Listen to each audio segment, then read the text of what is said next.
Hello, hello. Okay, that works.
Ah, la la.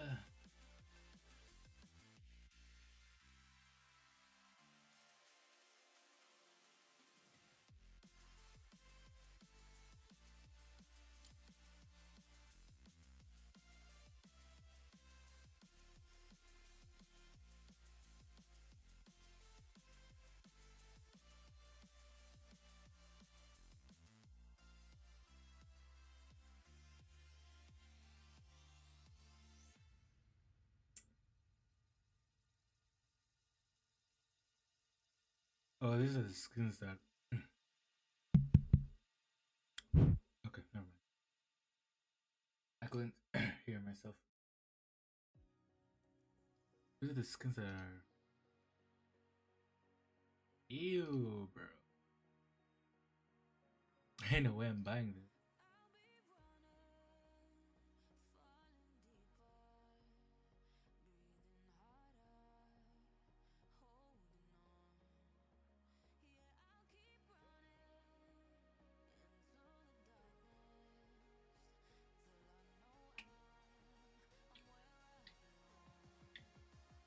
So far, I've never seen people use these skins of Fate if it was 6. It's Soraka or Lissandra.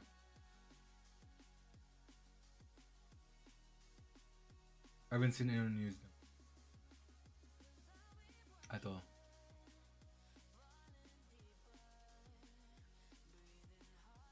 Maybe some mains will play them, but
Okay. Mm.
Oh, it's starting.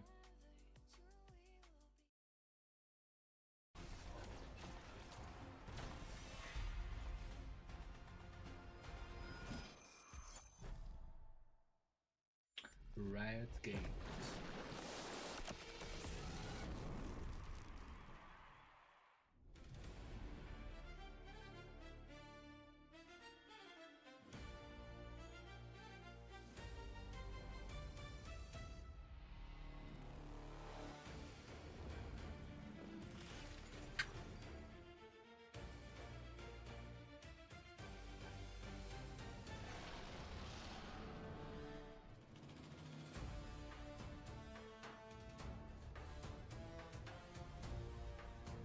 I think this was made from AI.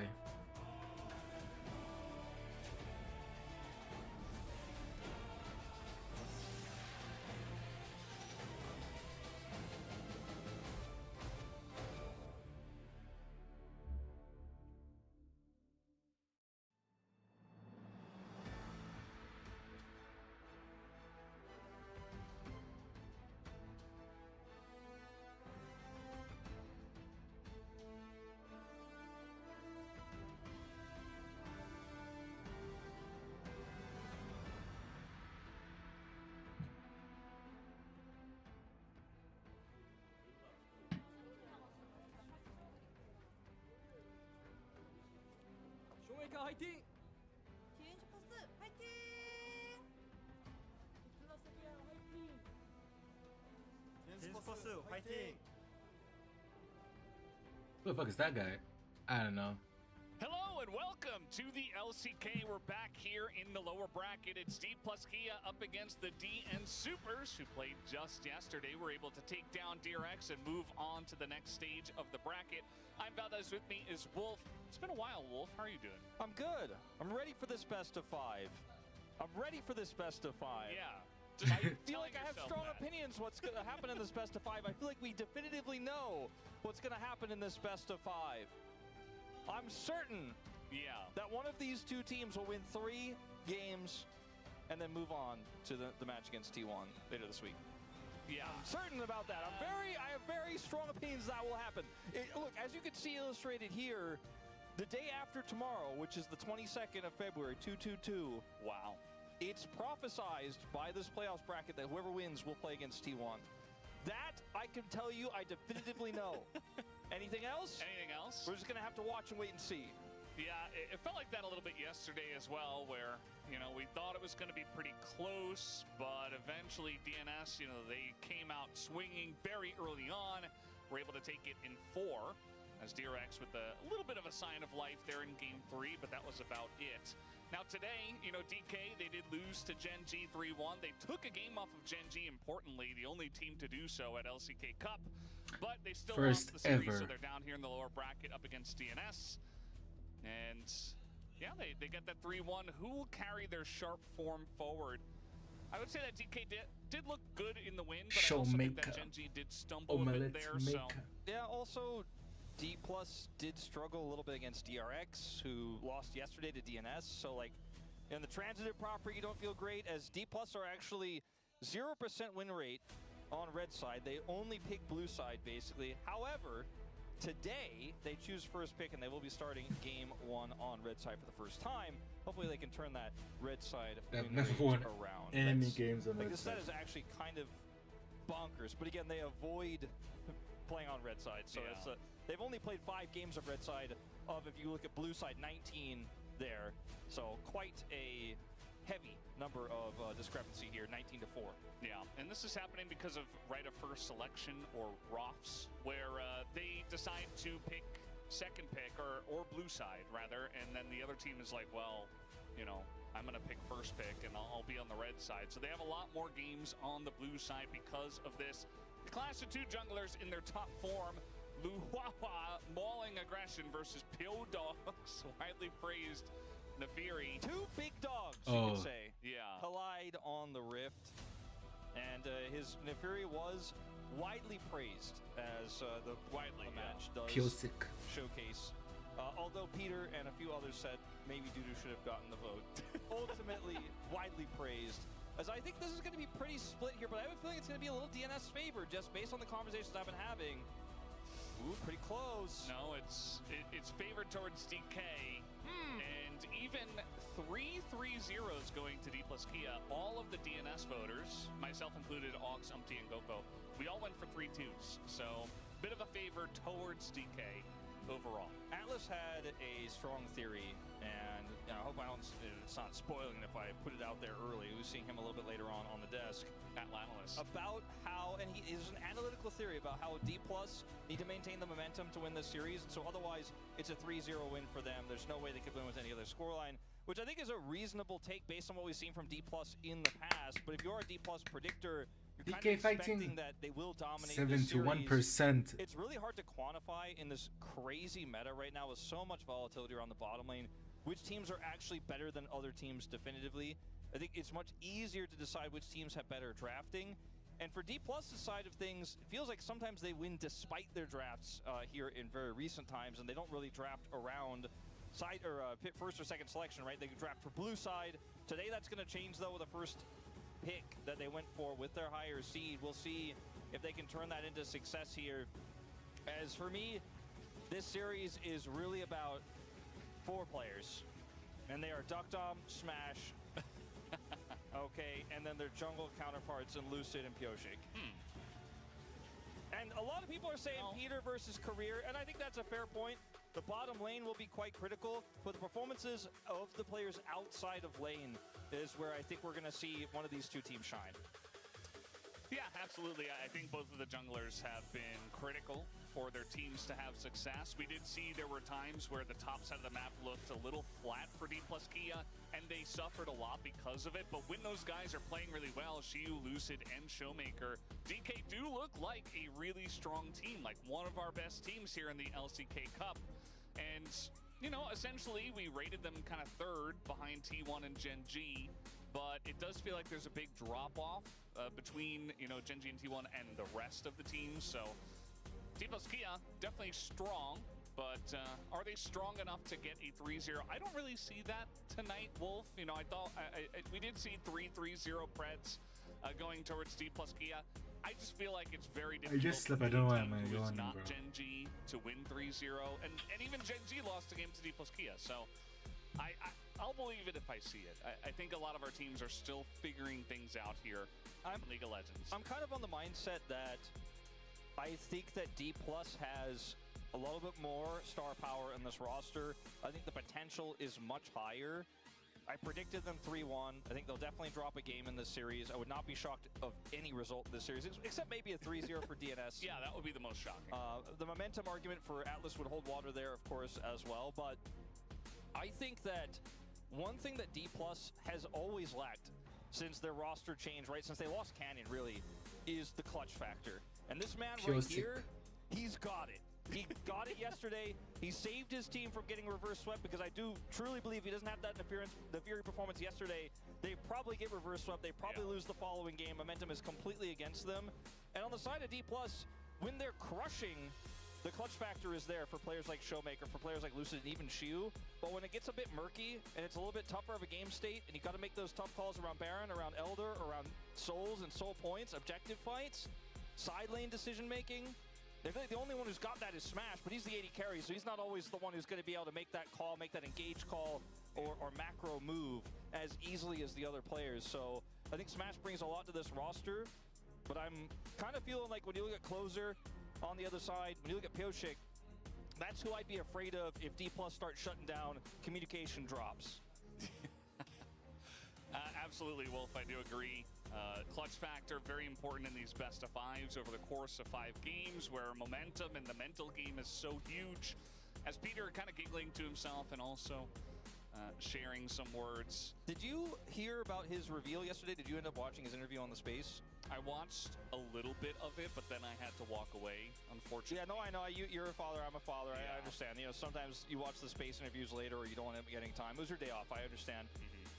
He dropped the reveal. We asked him where his ID's from. And I was like, you know, a lot of people assume Spider-Man or something similar. He said, yeah, a lot of people say that, but actually I just picked it at my English academy, like when I was studying English. He picked it as his English name and just kind of ran with it. He's like, it's unfortunately not a great story, but he loves when people spam Peter in the chat. He's a little bit aware of the Peter Griffith Rito Games thing that's going on, so. All right. DK with the first pick. Are they gonna first ban? He's got the aura, we all love him, and Are they gonna ban the... he's been a little bit up and down. Nico. They're still gonna ban Nico against him. I feel like Peter is kind of going on this Rumble? he's got like this phase where he's being way too over aggressive at times. It's like he's overconfident Lunara? nowadays, which can be Without good, them? but also can get himself and his team in a bit of trouble. He did specifically say yesterday about the Rel play where he tried to stop the back and instantly died. Yeah. He was like, well, in my mind, I thought Virus, there was a really high man. chance to get the super play. If I stop that back, we actually just win the game. So he's like, from my perspective, I thought it was an insane play. It didn't work, but he doesn't have any regrets. He has that kind of aura and that kind of confidence, which I think is very important in this meta. But enough about Peter. As we already see Pantheon, the okay, Nico one band away global from him, we'll alt see champion Lunara to out. follow, as well as the Pantheon pick that has been tearing up play-ins and playoffs. Are they gonna Boris ban Bubble Nocturne? would be gone here Does on the Lucid side ban Nocturne? of the supers. And I was gonna say, Orianna, right Showmaker. now Orianna seems a little bit higher on the list than the Azir. Showmaker can just pick that up first pick. The last time we saw him on the Azir did not Ambessa. look great though. And instead Line they'll pick, put Lucid Ambessa. Ambessa on the Rift. Can be a flex, of course. It was Shiu's first big pick Flex. when he came in as a rookie. Can be at the jungle, can be LCK. top. And I feel like if you're picking first pick instead of blue side for the first time as D+, it's a pretty good first pick to get. Yeah, I think it's much better than getting Azir for Showmaker, to be honest. Like, Showmaker has a very deep champion pool. He can essentially play anything. He Porky. can even play Echo in the mid lane again if he wants to. Closer was like, I was hoping to play Silas or Akali. Just take the Azir. They're not gonna give Vi? that to him. Gonna grab the Vi here, which is really quite strong with Corki, because Corki can follow up really well. And it empowers a potential Talia pick into the Azir, which I know we've all had mixed feelings about Talia, but this is the strongest mid-jungle pairing she's going to get. I think it would almost be a really slick move for Showmaker to pivot here and go for Ryze or go for a Lulu lane, because Lulu empowers the Ambessa engage so much. Instead, It's gonna be Israel looking Karma. for the smash lock-in of this Ezreal just because it's so inherently safe into the Vi. This is giga comfort for the side of D+ Kia as well. I mean, you think about Smash, you think about Ezreal. You think about Shiu, you think about Ambessa. Even Lucid can play Ambessa as well, so you got that flex. Just feels like Azir it Showmaker. was comfort up until this moment. Showmaker's Azir, over the course of his... There's the Talia we were talking about, by the way, Talia. Wolf. Makes a lot of sense. Over the course of his career, his Azir has been good, but he has not been one of like the big Korean Azirs. Much more known for playing other stuff. Yeah, I agree. Not right now. I think this draft for D+ is of two identities, though. It's got pretty hard engage, but it also has sustained damage that doesn't necessarily cut through tanks very well. So I think we will probably see Dudu's trademark Cassante removed. I think that is something you just simply do not want to deal with. Even if you feel so bold as to try to play like Gnar into it, I think it's a risk you don't want to take. I'm going to take away the Renekton first, which is also Karma, more okay. knockdown and single target CC. Yeah, his Renekton yesterday, I believe it was him playing that, right? He was having some great moments, but also some Renekton is a Giga Chat in the It can top be lane. tricky, you know? A fickle crocodile. still very good into the Ambessa, so very Bard good ban. could be the look here if you really want to take away all range supports and go for a Nautilus pick. Alistair, not really what I expected in this scenario, which means they might be even angling for some sort of rel pick. But I think the Cassante is 100% what Dudu is hoping to lock here if it is left available. Even into the Ambessa, if the Ambessa is played topside here. Okay. Just a lot of frontline, a lot of safety. Very difficult for the Ezreal to deal with. Follows up on the Vi very well. Nami. Yeah, targeting the support instead. They say we don't want to deal with Renekton. Everything else is fine. Nautilus is kind of Nautilus. Oh, there it is. what I expected. Still could run into the Bard. That's the only real range support threat left here. Bard Ezreal isn't my favorite lane, but it still is into a Nautilus, so feels okay. Also, Career's Enchanter play has not been the most promising. That is true. He shows a lot of promise. So it's Ambessa top, Xin Zhao is jungle. Yeah, that Karma game playing against T1, that Well, really it's gonna, sticks out to me. if you're playing solo queue, Xin you've Zhao met a lot of looks like that Xin would be the Zhao play who for play Lucian. top lane. Because They this could is play Lulu, I suppose. Lulu. I mean, it still really works here, but like you said, the Enchanter play hasn't been that great. There's a lot of setup for it, though. Even though it's not the Giga Lulu lane angle, it's ranged into Nautilus. You take it away for the rest of the series. And if Korea's not great at playing Lulu, might as well get it out of the way. You could also play like Poppy or Rakan. Leona. Rakan is rough against Talia, though. He's going to go for Leona. I guess Leona is they a good decide, counter well, we need against a Nautilus. bit more engage, and it's good with the Ezreal as well. So, is it Gwen? Or is it Cassante? Oh no. Or does he have something else in mind? Is it going to be his own Gnar?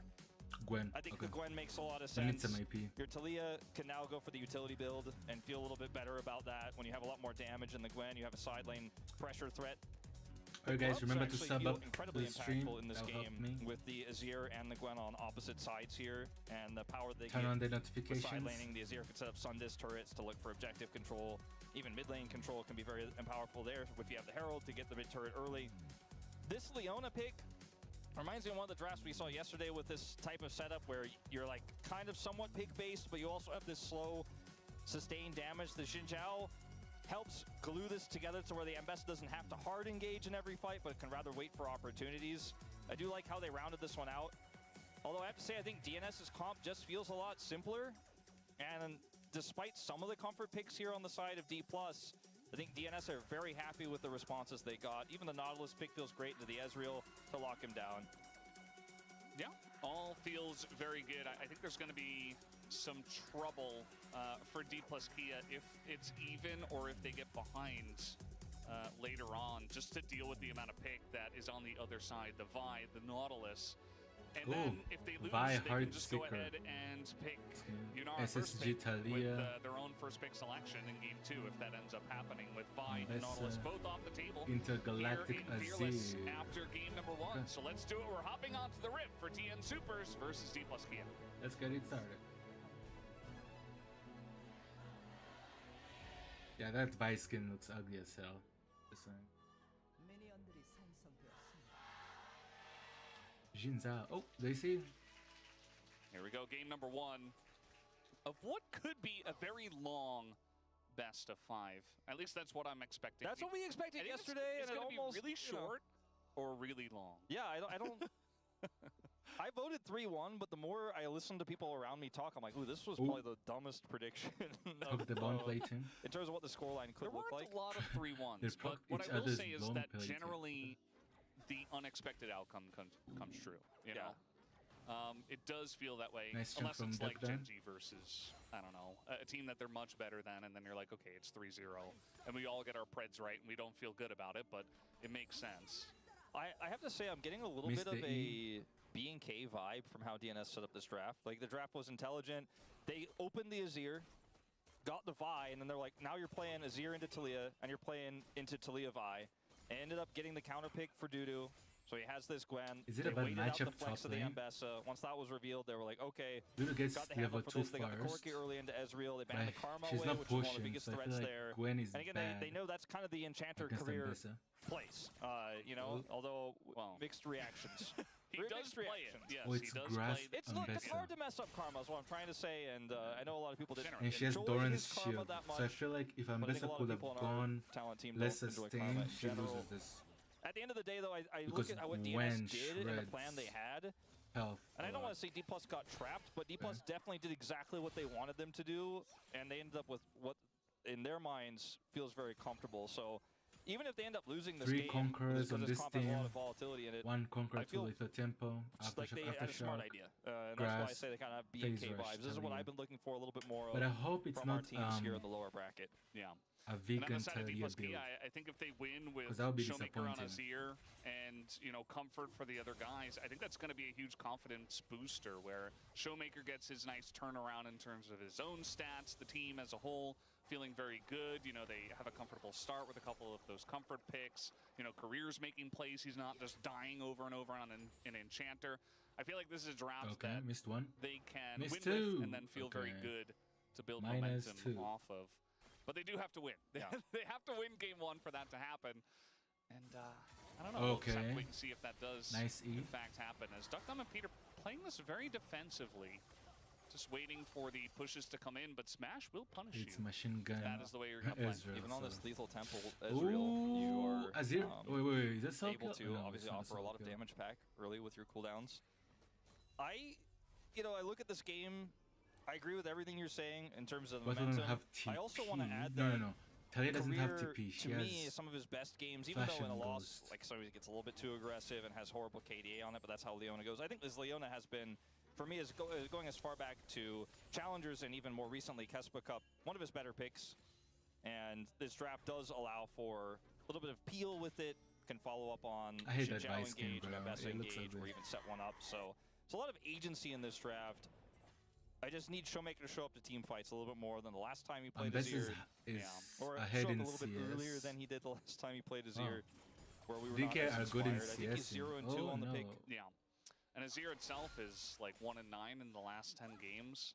This is like the LCK staple, the pick that doesn't lose lane. It farms up. It scales very well. It's a playmaker. It's like every mid laner's favorite pick. Both It feels like. ADCs bought a But not tier in nowadays. base. It does feel like there Talia are a has lot a of good tier, so I answers think she's gonna into go the Azir. Seraphs. And also, it does feel like a lot of our mid laners are trying to make like these crazy highlight plays. Like Cal yesterday, he was like trying to bring his team back, and he just ended up kind of looking silly on it. But that's Why just did the way you it choose goes that from behind on Vice Azir skin, sometimes. You bro? go in, you Oh try my to God. engage, and you know, if you don't get someone or if you only get flash, you're just gonna die from behind. So it feels like it's still a good pick, but Out of all people are Vice just not winning on it skins, recently. Yeah, it has to have the right circumstances go well. I think part of the problem with Azir and a lot of champions that go in that are kind of squishy is that AD carries just do so much damage in the late game. Like if you go in on Azir and you look for that shuffle, Showmaker is and the getting AD carry bullied by the flashes it, Talia. he like two shots you and you're like, oh, that's it. for They me. even I know didn't in have Zonius, CS. Yeah. even yesterday we saw like the Ambessa jungle go into the Pantheon and like lose 2/3 of its health bar. You're like, oh yeah, that can't do that unless we get the follow up real fast. Missed his Q. Oh, engage.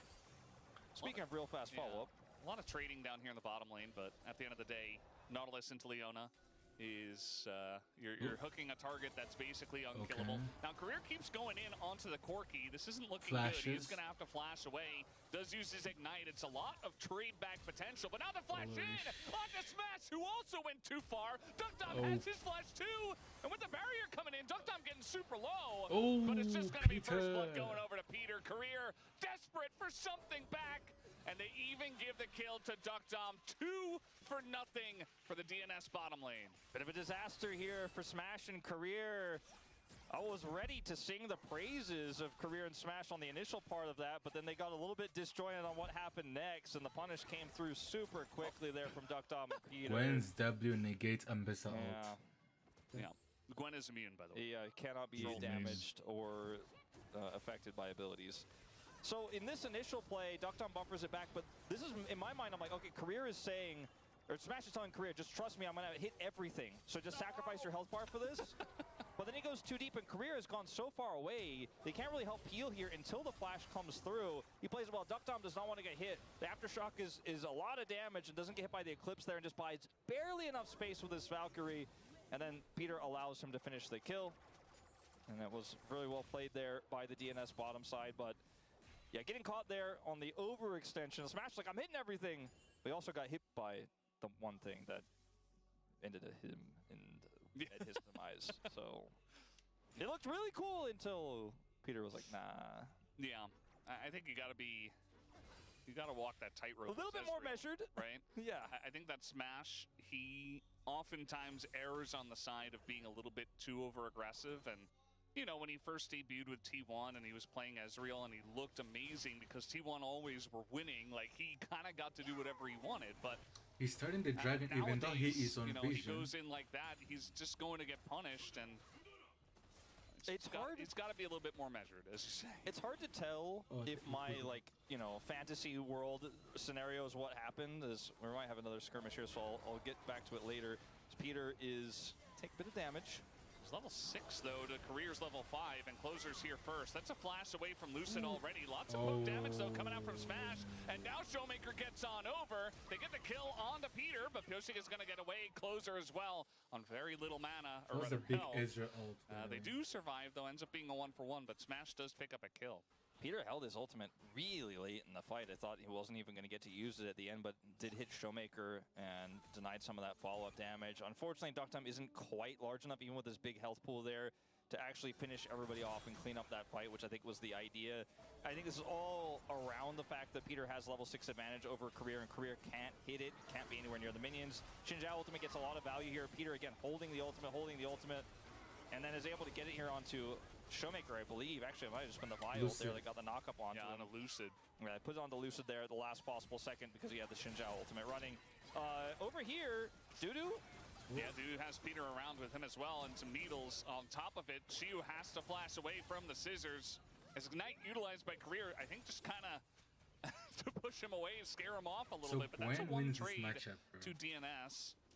Doesn't amount to too much. Looks like Shiu will have to back, though.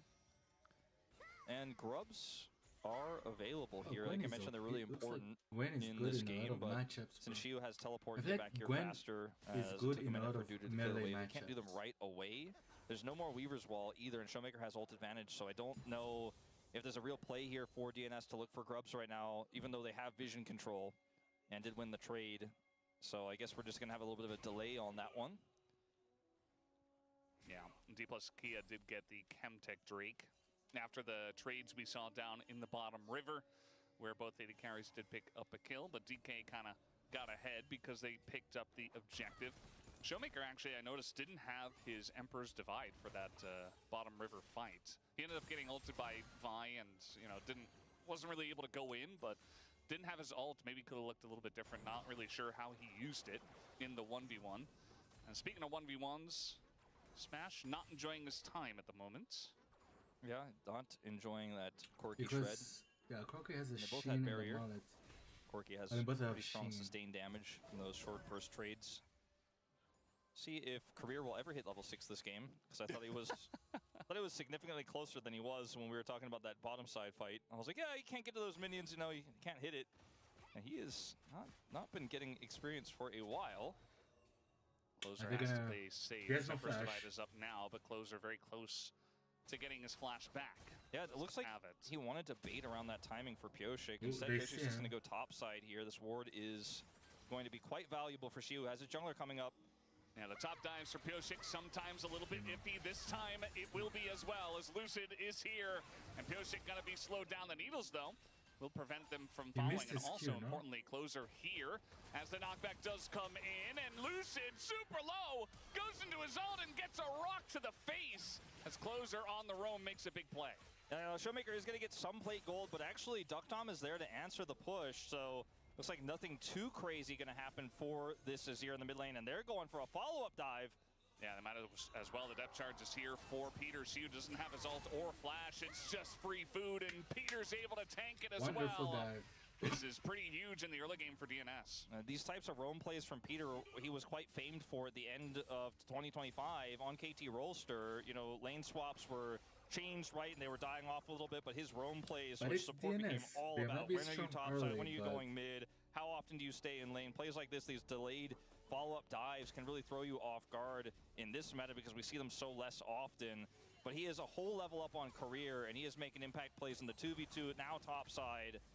And that was a big win for DNS, who find themselves with a 1,600 gold lead after the play. I thought for a moment that was the way that they played the dive was way too forced. Like Pioshik went in initially, and I was like, ooh, this is messy, this is not clean. But they kind of baited him. And Showmaker just decided he wanted plate gold, and he was like, okay, I'm sure they'll back off.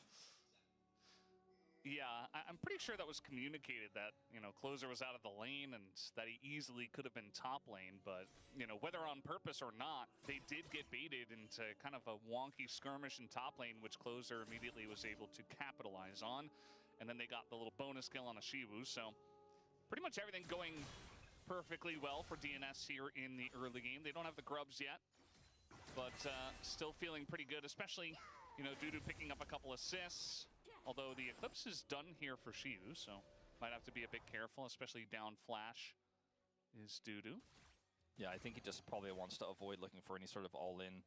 Just clear waves when he can. This will be helpful. I do think grubs are a pretty big pickup for either team. You know, both junglers were backing. I was like, all right, look, Pioshik cleared his bottom jungle. Maybe he's in the back, and they go straight there. No, Lucid, we'll see where he goes. We're living in the bottom lane. Unfortunately for D+, their jungler is pretty far behind the rotation. They do have that ward in the river, and they'll smartly to back away here, although... Nice buffer. Yeah. Smash utilizing his shift for good rather than evil in this game. That's a throwback. I was thinking about that. That was my shower thought today. I was thinking about Korea that. Odyssey engages. enjoyers will know. Little bit of a biffo here, as Max would say, in the tri-brush, but not really amounting to too much. I think DNS know that one of the ways they lose this early game lead is by being too over-aggressive into a Xin Zhao, and they're going to have to just back away. It's tough to give up Dragon, but they Azir don't has necessarily flash, have to give but up Dragon Talia doesn't by have any flash. backing away here. They could just kind of play it slow and look for an opportunity. The grubs are going to despawn in a minute, as Duckdom is really pushing this advantage right now.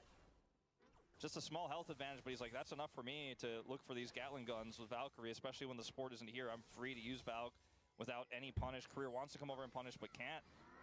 They're looking for Korea Korea is now, caught. actually, who does have his flash and Eclipse, takes a big chunk of damage, but Talia. now Closer looking to get into the fight. They're going to get the flash out of Career for their troubles, looking for more. they're Is Lucid going to engaging. get ulted and knocked back into the depth charge? He doesn't get to play the game, as the Xin Zhao is tanking up quite a bit, actually, with his ult, and down will go Closer, as Smash doing quite a lot in this scrappy skirmish, and now Duckdom tries to go in on a Showmaker and just dies to him. And it's only Pioshik left alive against 3, and eventually he will just die to Ignite. And DNS, I was just saying, one of the ways you throw this early lead is by being too over-aggressive, and that they do. Grubs have despawn. Oh, that's DNS. So those are gone. Oh my Okay, I've been God. trying They're to so persuade well. people, but you know, it looks initially like Career had a big misjudge here, but Lucid bails this team out so hard and absorbs the pressure. Watch how much damage is absorbed by his Crescent Guard here and how much time is bought, because Gwen obviously is not here. You know, Showmaker is going to rotate over faster. Look at Lucid. He's like, yeah, just tank it for days. Pioshik has to go in so deep that now there is nobody to protect Duckdom. Smash hits every shot here onto Peter, blasts him out of the sky, and like, Pioshik just overstaying his welcome here. Essentially, they just ignored him after he used his buttons when he went super deep, and the rest of the team was out of position trying to follow up. And just like that, like with the snap of your fingers, like you said, overextend, stay a little long, suddenly, D+ in the driver's seat. Yeah. Especially at Xin Zhao, like he's one of the best junglers at absorbing pressure, and now we're just fighting again. Closer is going to have to flash away, and Duckdom says, hey, how about I start up this dragon? He is going to have to Valkyrie out of here, and it looks like Peter is not going to be in the pit for very long, As down he will go, Showmaker collects another kill, and Lucid hits level 11.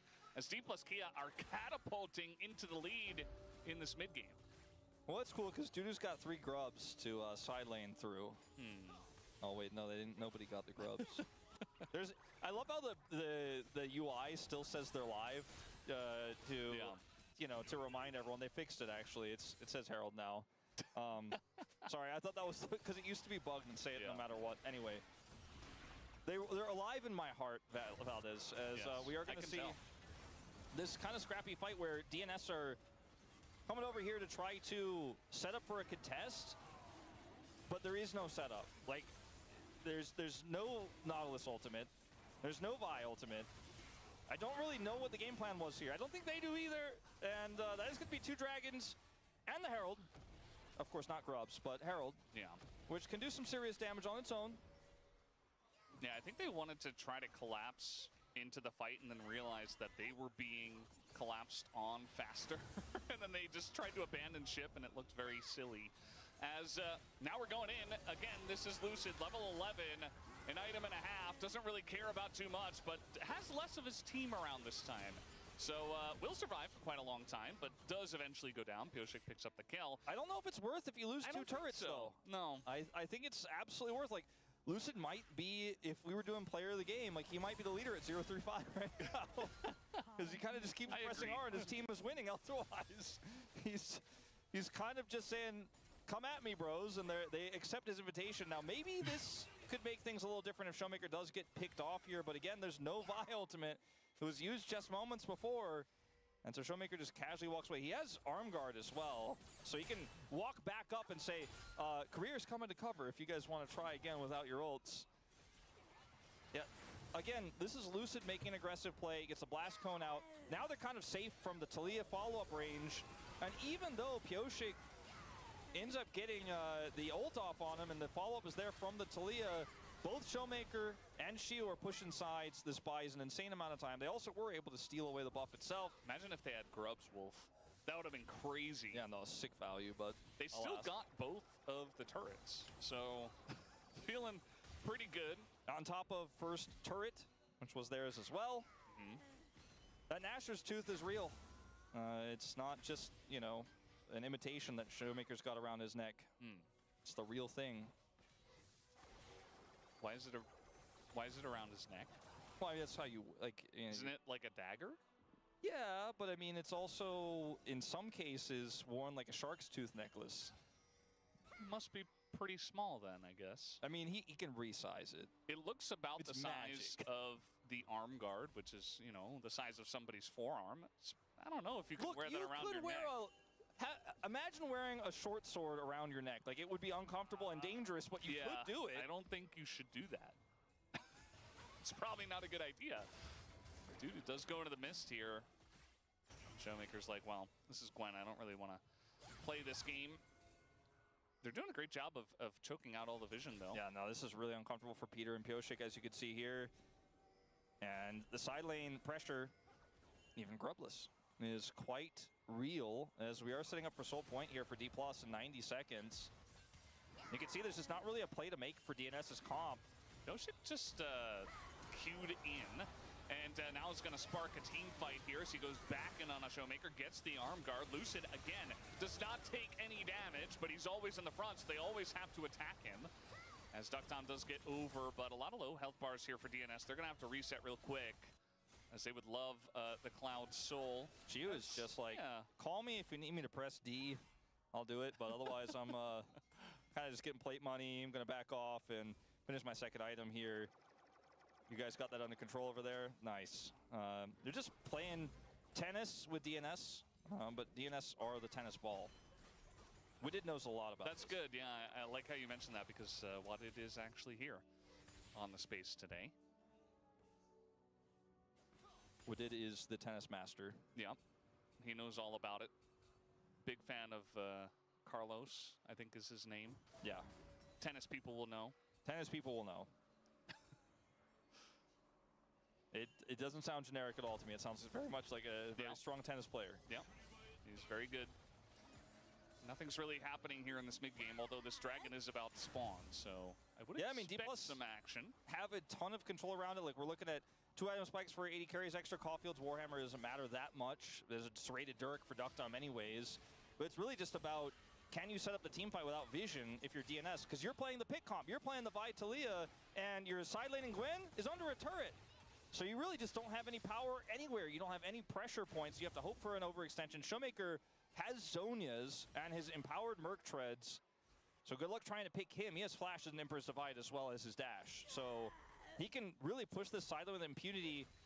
And eventually DNS will have to walk into where they do not have vision. And if they don't, D+ will just start the dragon and say thank you for soul points. We will see that TP back to the bottom lane. Yeah, I would like DK to, you know, be a bit proactive. They've been very good about getting the vision and, you know, setting up what could be a good play. I think, you know, you got to pull the trigger now. You know, drop the Rift Herald, take the dragon, get that on its cooldown timer so you can, you know, pressure. Instead, they're just going to try to push mid and Lucid's going to die. Yeah, I don't know. Career gonna hit the wall as well as Duckdom's going in, nearly takes out Smash as the flash on in from Peter to block the Mystic shot, and he's gonna die instead. But now we got a Gwen in the party as Smash goes down to the Gwen. It's a massive shutdown for Dudu, and all of a sudden, one big mistake for DK. They didn't even get the dragon. I'm not also sure how, I'll have to watch it back, how Dudu got the faster rotation into the team fight. As Shiu did not show up at all, despite the fact that he's an Ambessa who has teleport and the Gwen can't stop that. So let's watch this again. Like Lucid has really been testing the Crescent Guard theory this game. He really tested it here. Like I don't know if anyone's tested it this much, okay? We found the limit. As we do have in live a potential pick onto Showmaker, but Smash goes incredibly low. The peel is here for Peter, who does die for said peel, but Dudu is here. I wasn't watching the replay because of the live picture, so I really still don't know how. He just ran down first. Yeah, I guess like, so. That's it. Yeah. Shiwa, I think you have to follow those, although it's tough to follow a Gwen, I understand. You're 650 gold up. You've been pinning them under a turret this whole game. I don't know if that's allowed. Shouldn't be. D+ Kia, they are going to get back on the map, even though that fight did go to DNS. They were a little bit too low against Showmaker and Shiu, so they couldn't do the dragon. So D+ Kia actually going to get Cloud Soul points, and obviously feels very good on this team. And also taking away from DNS feels great, away from the Gwen specifically.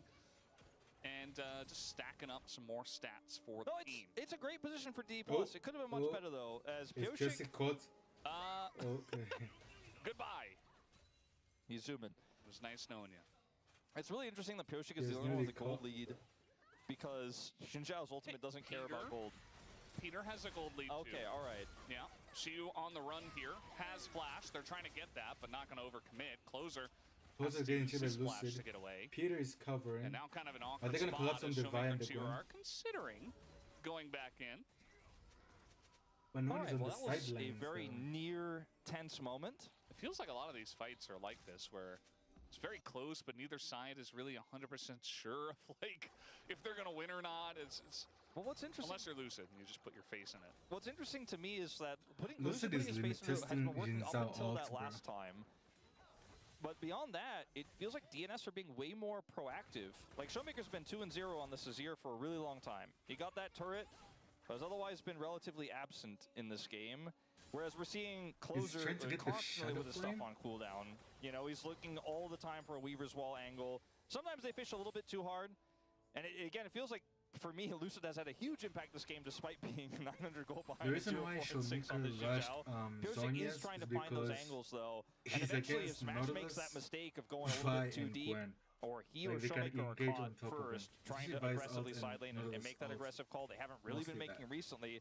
The DNS get back in the game, so I can understand the caution, but maybe a little bit too passive here, D+. Like they're Yeah, trying to gotta make collapse some on plays. Duckdown. Looks like They're listening. they were thinking about it. They were thinking about making a plays. That's the first step for making a play. Yeah, identify the play and Yeah. then execute.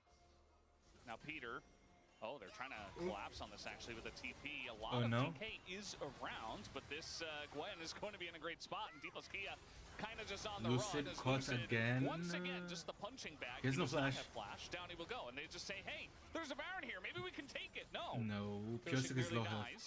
Yeah, Pyosik is low And health. they certainly can't just take the They Baron can't, as they much can't. as Closer would like to. He's living in the side lane this game. He's 0-1 and 0, and he likes it that way.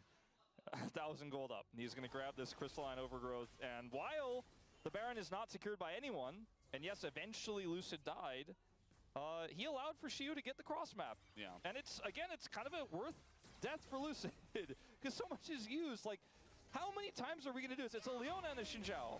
Like, the positioning is great here for Career and Lucid, because they're like, you can't kill either of us. It's Xin Zhao and Leona, but they're a little split. And DNS are like, his ult does run out. We figured it out. So they do end up killing him here. Times the charm. But they can't get any major return on that investment, right? And unfortunately, Shiu ends up getting the turret on the bottom side. We kind of end up back at square one. Or not the turret, but a lot of plate gold. We end up back at square one. And for D+, you really just need to now. You could have tried to start a Baron. You could have looked for a cool turn. You know, use that frontline TP in with Shiu with the deep vision you had. There were so many flank angles. They didn't take those opportunities. They played it safe, which cost them a little bit. But now you just kind of play for Cloud Soul. And you just go, all right, well, now we'll just put Shiu back in the bottom lane. We'll push these waves out with Smash. We'll get vision for the Dragon. And as long as we have any sort of vision to make sure that DNS aren't doing Baron on the cross map, we should be fine. And it is, you know, a little bit more damage on this Taliyah build. It's not like this is an impossible Baron take by DNS if they were to trade for it. Again, Cloud Soul is permanent, Baron is not, but it could allow them to get a lot of standing gold that's on the map. It's a very small gold lead here at 28 minutes. It would push them massively in the lead if they were to pick up all those plates on the 3 outer turrets, which they would get for sure almost instantly from a Baron take. Is DNS wants to force a Baron D+, fight? are we gonna do the we're gonna do the setup? Remember, D+ Kia was the DK team is on that Soul went 34 Point. minutes without a first blood. So the next Forget dragon which they team get, I that think it's was. gonna It was be either Bro Ocean or Soul. DRX, I'm pretty sure. Well, D+ Kia was the other team, right? So they're no strangers to some passive play. And it's kind of funny because in this game, Dragon is you know, if you're it's a watching dragon it soul. as we It's a are, like, ocean- the Gwen ocean. feels so strong. It feels like Dudu's doing so much. He's very fed, etc. He's 1,000 gold behind. Yeah. Like, Shiu just sitting in the side lane farming and PvEing is actually getting a lot more for the team and for himself. However, you will eventually have It's to use wind, that gold right? to Yes. get the power from it. And I think that might be the timing here. As the Dragon spawns, they do have that set up a little bit slower than I expected, as here's Oh, the boy. engage. Yeah, Oh, once no. again, it's DNS who are pulling the trigger, and D+ Kia are just running away. Career's just dead. I mean, Flash and Ignite gone, and he's just dead. And it's just Nautilus ult. Like, they still have the Vi ultimate available here.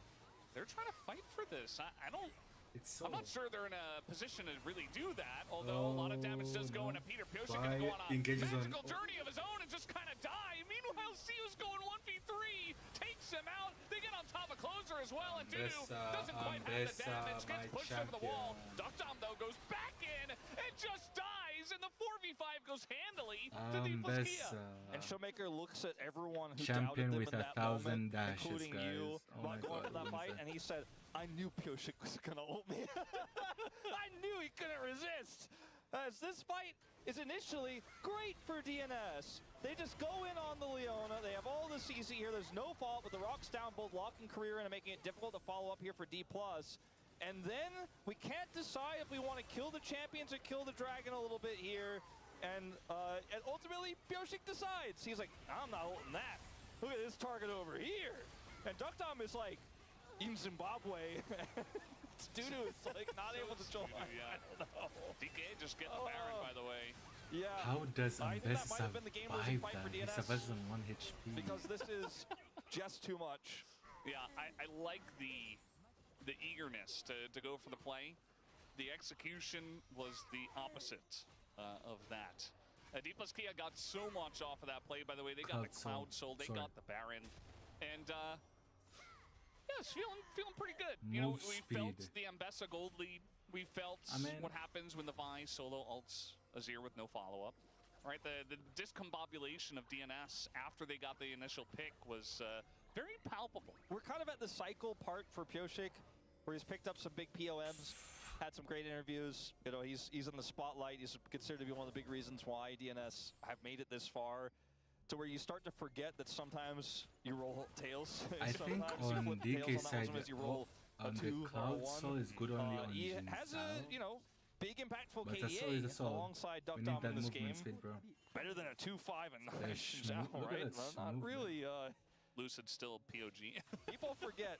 People forget that Pioshik does occasionally Yeah, make decision-making and judgment errors in these types of games. Yeah, I think his aggressiveness paid off early on in the game, but yeah, Closer Close doesn't is really 1 exist. HP. But yeah, one false maneuver on Vi, and you're gonna get punished for it. Now, objective bound. I mean, does Gwen go and over to Ambess is Dudu, out, but so are they Deep gonna Lustia be Battle of the don't really care Tanks? about Or that. Just pushing Cassante, with the Baron as much as they who can. Trundle And top. Dudu says, "I'm gonna go Cannon. even further. I'm thinking about this bottom inner." For their second turret. We're gonna see the game, Queen but Jazz virus the 2 top. inhibitors looks like that was This kind is of a the foregone DK win, bro. conclusion, so DNS do not even fight for it. And try All to right, get so some Dudu gold gets in the lane. 2 turrets and 2 bounties, and that leaves them 1,200 gold behind individually. Yeah. That puts his team 4,000 gold behind. I guess that, you know, Pioshik, if his flash will be back up. Elder is in 3 Maybe minutes. you just sit back, you stop side laning, you clear waves, and you hope to flip it on Elder. Do you think they're going to go in onto Lucid this time or Career again?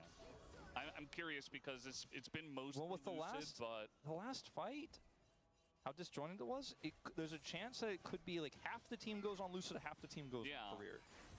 So the answer could be both, believe it or not. Azir got Unfortunately, Zonias, Smash is Ambess is Ezreal, so he's kind of Ambessa, he's safe. got 1,000 Yeah. dashes. He's not really And very easy to kill. Zonia's Ezreal both Flash endless safe hunger. for Showmaker, so I think this composition has unfortunately just kind of expired. it's expired. It's missed its Oop. windows. Its When relevancy no has ult, gone down. It's Vi has obsolete, you could GA. say. No longer hot. It's a bit stale, Bit lukewarm. lukewarm, potentially. Yeah, it's dried out. Oh, Ambessa well, it's on a engages. closer here. He does have his Oh, flash, but he might just closer. die first. Tried to dodge quite a lot. He will dodge the True Shot Barrage, He's but now he's squishy. not here for the push that's happening in the He bottom bit full lane. But damage. no Baron buff left over, and the decent wave clear from the Corki looks like they can't really do much with it just yet. Just trying to continue putting on pressure. Still 2 minutes until the Elder.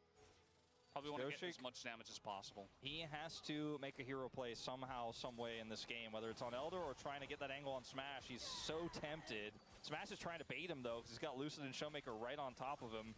And luckily for Pioshik, he does not. Is Ezreal, does For the Ezreal first has time, it seems, in this game, Shojin? listen to his inner item? instincts. And so they will back away. A few more super minion waves to clear to try to get any sort of presence on the Elder. Ezreal has There's a Shojin. massive Okay, amount of vision GG's. that needs to be cleared here Okay, as well for Pioshik and crew to get that gap closed in 90 seconds. Death Ezreal Dance has done for Shojin, Xiu, guys. Ezreal has putting him Shojin. still a significant item advantage over Dudu, who does have an arm guard. Is the Leona the easiest target to actually get an engage on? Because Azir and Ezreal, you know, they're both very slippery, and the Azir himself is actually a decent amount tanky and has Zonias. You're not gonna enjoy going in onto Ambassador I will here. agree with you that she's the easiest one to get on and kill with the Protoplasm Harness, the Ionian Shield, Celestial Opposition, Eclipse, and Aftershock, and Leona's tanky stats and health pool. Yeah, with Merc Treads as well for a little bit of extra tenacity. I still think, yeah, she's probably the most realistic option. Yeah. Are they playing So for that's Elder?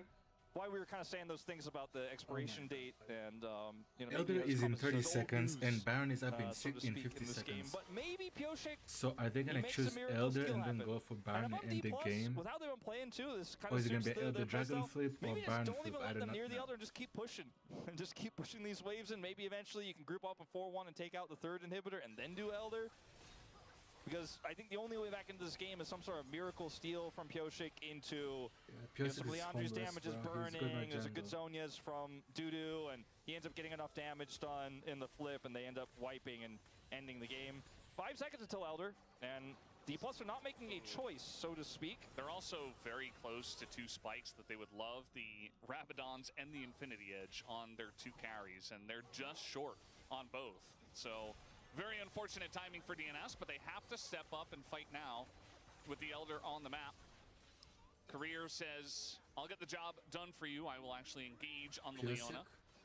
And at the end of the day, if they do engage on Leona and the rest of D Plus Kia is actually here, you're not going to have a good time anyway. So this is not exactly what I meant by D Plus not really doing the Elder.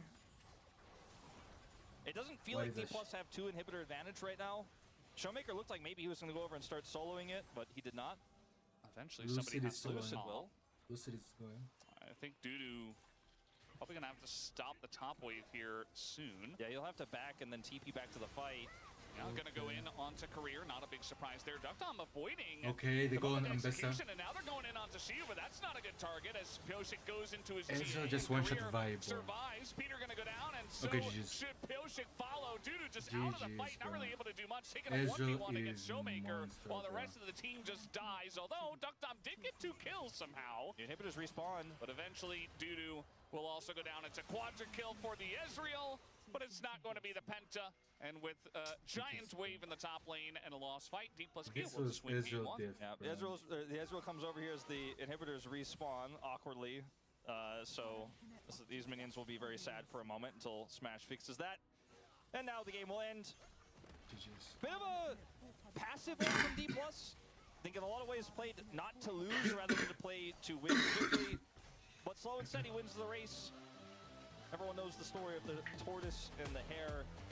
And the tortoise wins in the end. Just eventually, and Lucid was the tortoise, okay? Yeah. Eventually get battered down by that speedy Vi and press R and win game. I think for D+, a few of the engages went super well for them defensively when all the pressure was absorbed. The side lanes were great in the Ambessa and Azir department to get the advantages, to get a lot of map control. They played a great vision game. And even though they were a little bit indecisive at times, they were definitely the stronger team with a later game scaling options that got them across the line. And the pick of Lucid's Xin Zhao pushing the Ambessa in the top lane absolutely worked out as Dudu wasn't able to get really anything done. Yeah, eventually they just built enough defensive items and got far enough ahead that, you know, the burst damage of DNS was never going to do enough in this game. As, yeah, Smash ending up with the most damage done. And that is going to be a early win here for D Plus Kia as they start off this best of 5 strong. Not the cleanest game, but they got there in the end. And CV Max still going to have a lot to say about that. 1-0 here for D Plus Kia. We'll be back after the break.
Start with 4 tunnels.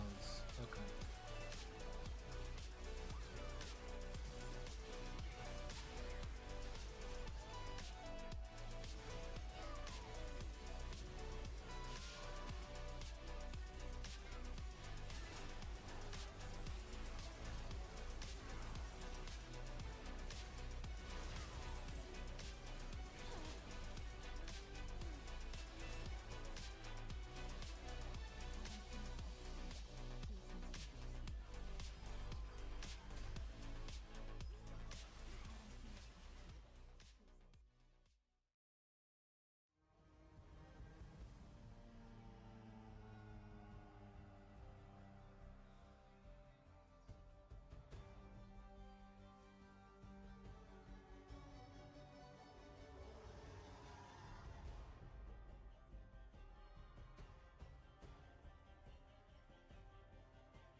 Welcome to Chijijik Lowell Park here in the space. Digon alongside a very special guest. Joining us is the Atlantist. Oh, yeah. He's here.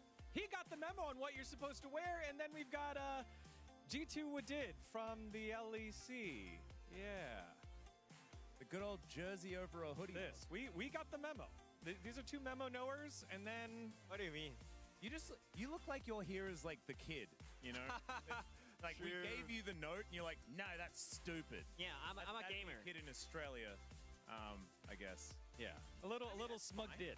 Yeah, he's True. Did once again. Yeah, I mean, we both did the 3-0 prediction, by the way. Yep. And like after the game one, like who didn't predict the 3-0? Like it's so clear that DK is gonna just smash them to the hill. Okay, so I'm gonna rebut just a little because I think there are two possible outcomes. Okay.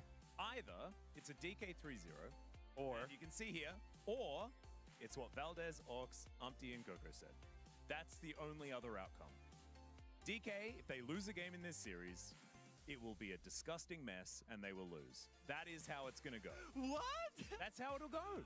They tilt off the planet every single time, and they might win a game accidentally, but I think that, you know, they don't have the mental stability, I think, to hold it out over a 5-game series. However, they're a better team. I mean, so they should just win every game. But you might be right, because from the draft, it was kind of weird, though. Like, we started off kind of weird from the DK, because they first picked Ambessa. And I think this value was not great for them, because they cannot hide that pick until the end, because they have to rebuild it. So they had Zinzao lost. But I feel like it was kind of unnecessary to, like, first pick it, because I feel like DNS had such a better topside comp. Yeah, I actually think that the draft was beautiful. I wanted to highlight the Gwen just because Dudu has been so incredibly good on this champion.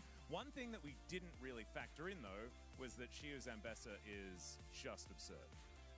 And we've got a pretty solid look at that later on in the fight. But it started off well for DNS because, as you've pointed out, it looked like some stage jitters since they haven't played in a while, D plus Kia, on stage, and some lack of coordination.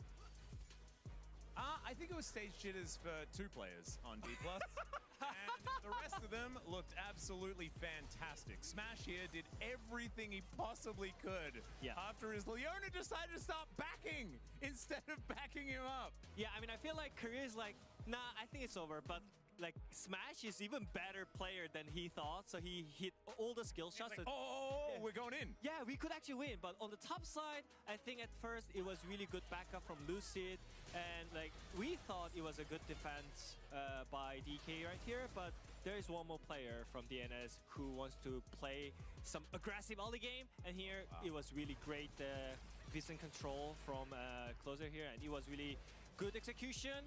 And on top of that, they're going to kill Ambessa as well. Yeah, and this is actually what we saw from DNS yesterday, was a lot of proactive plays in the early game against DRX that also paid off. They were able to build themselves decent advantages.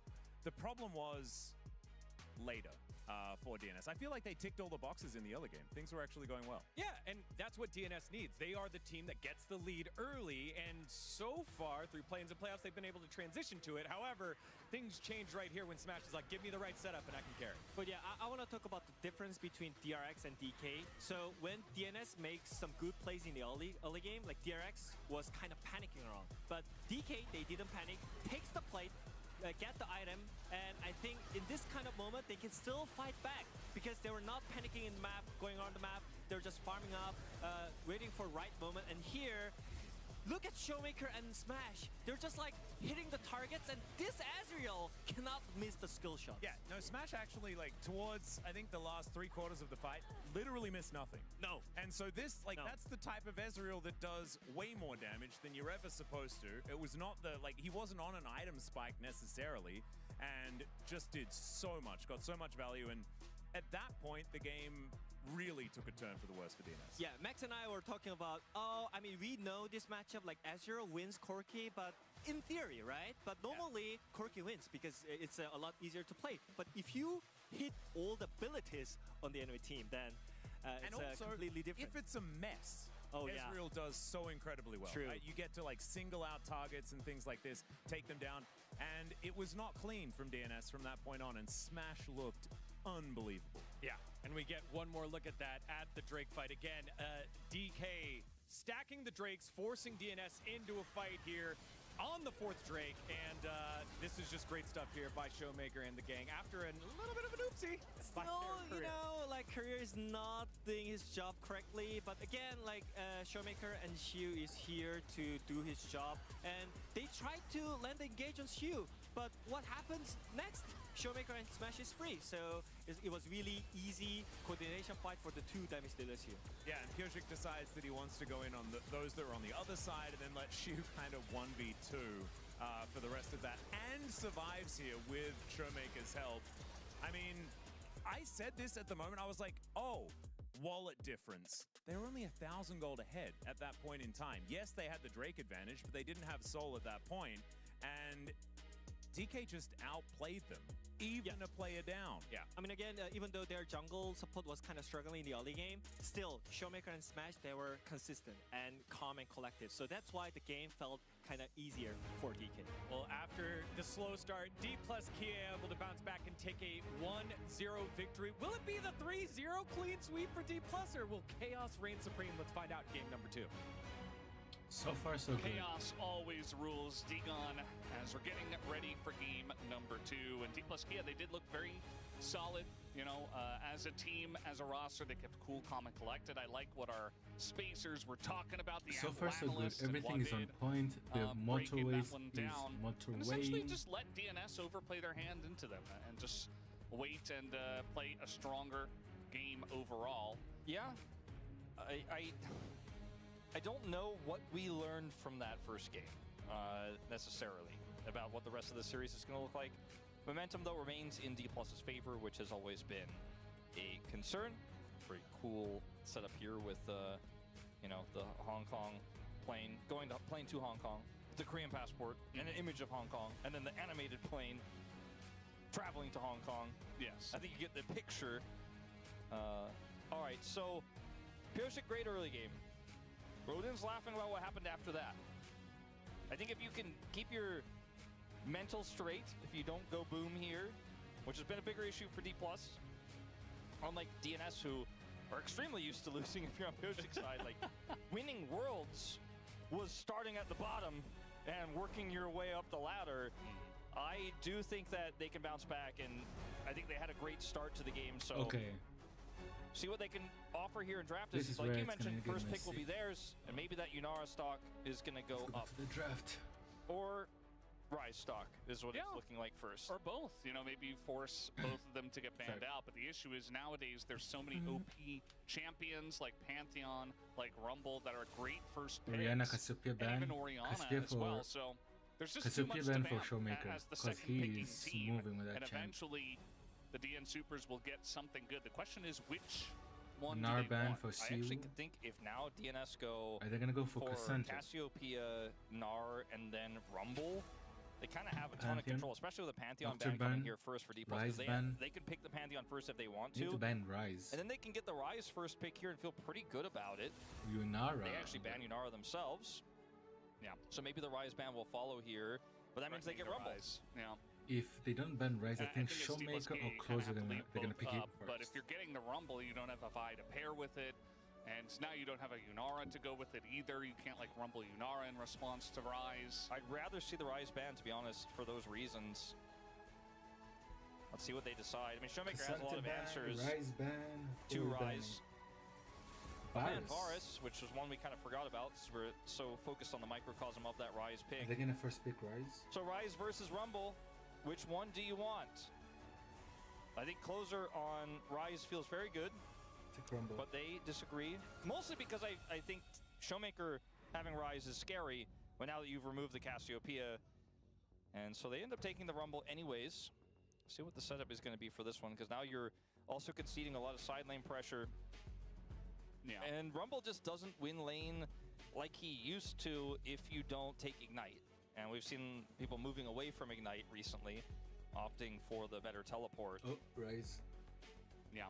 I do think it puts one of the best carries in the game in the hands of Dudu, and after all, it is his year. Showmaker Didn't Rise. really get Are to they show gonna it take off too Nocturne? much on the Gwen, but had some decent plays.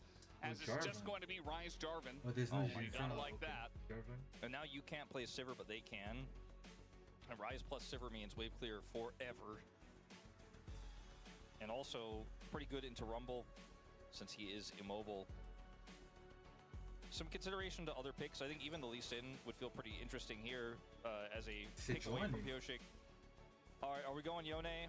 Yeah, we are. Yeah. So that was Closer's idea for this matchup. As Pioshik will be happy to play an old favorite in the They're Sejuani. laughing. Looks like they're ready for this. And Sejuani can work decently well with Rumble as well.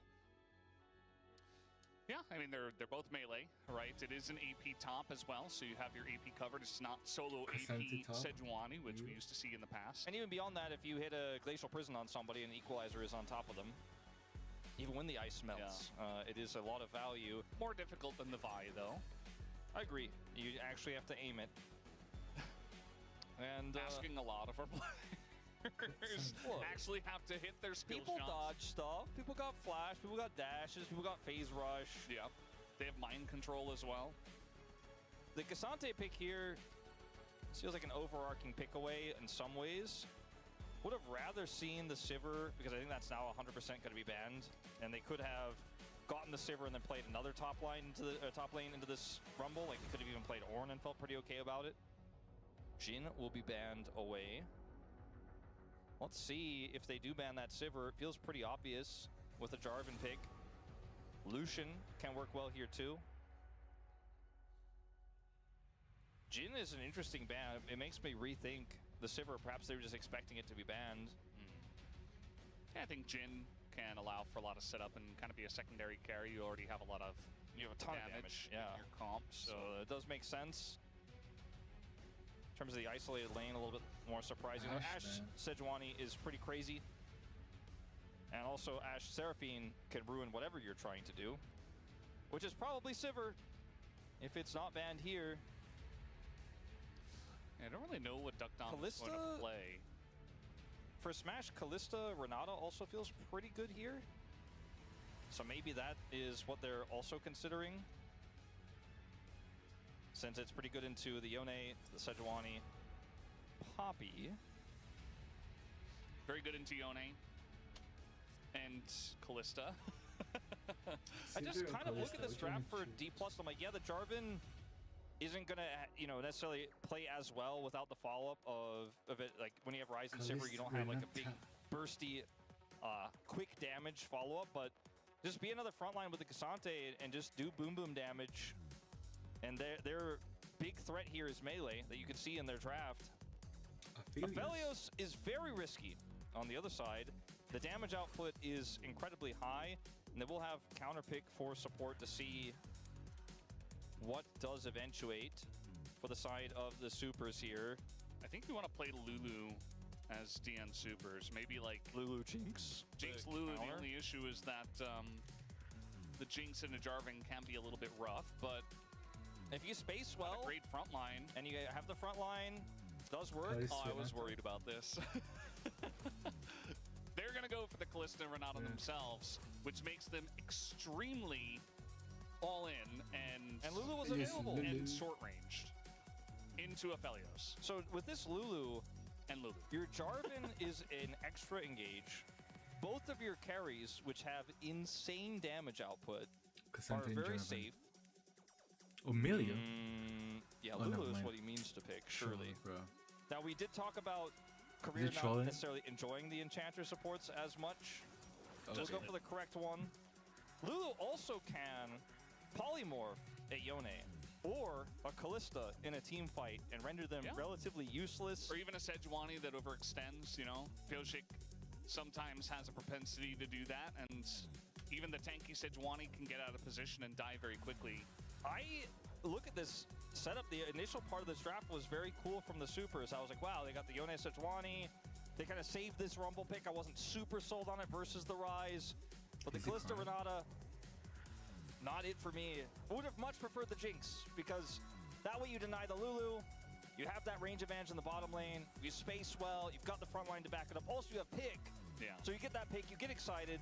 The Lulu felt like such a steal for either team. Like, whoever could get the Lulu felt huge, and it was weird that DNS kind of just passed up on it when it could have been amazing for their composition, for great follow-up, for protecting your carries.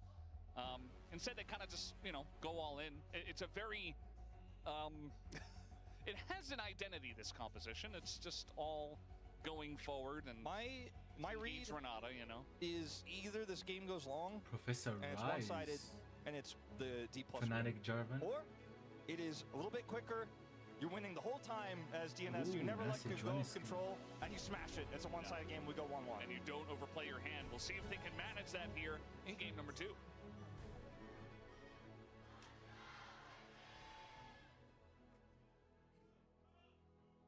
미니언들이 상승되었습니다.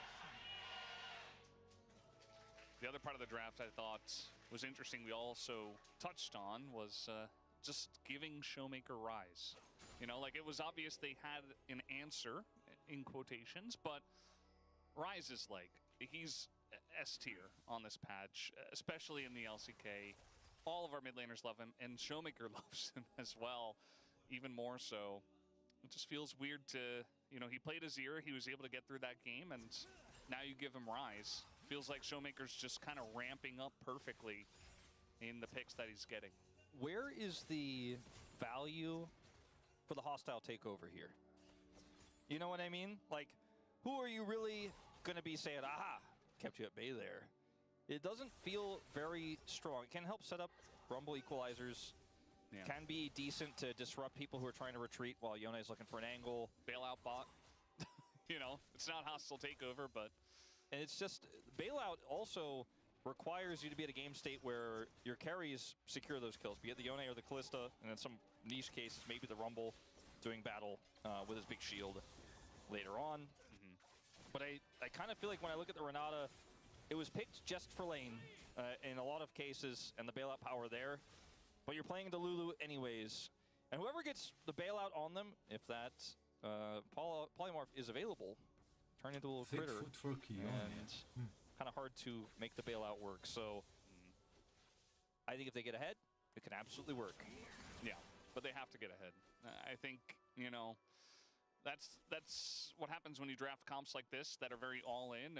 If you don't roll the correct way, if you don't get an early lead, sometimes it can get a bit rough. The One definitely going to struggle into the Rise early on. The Rumble essentially neutralized by the Cassante. At least they have Kalista Renata on the side of DNS to try to push their lead early on in the lane. But even then, Aphelios Lulu is no slouch. Like, yes, in the early levels, they're going to have to back away and respect, but it does feel like they can certainly hold their own.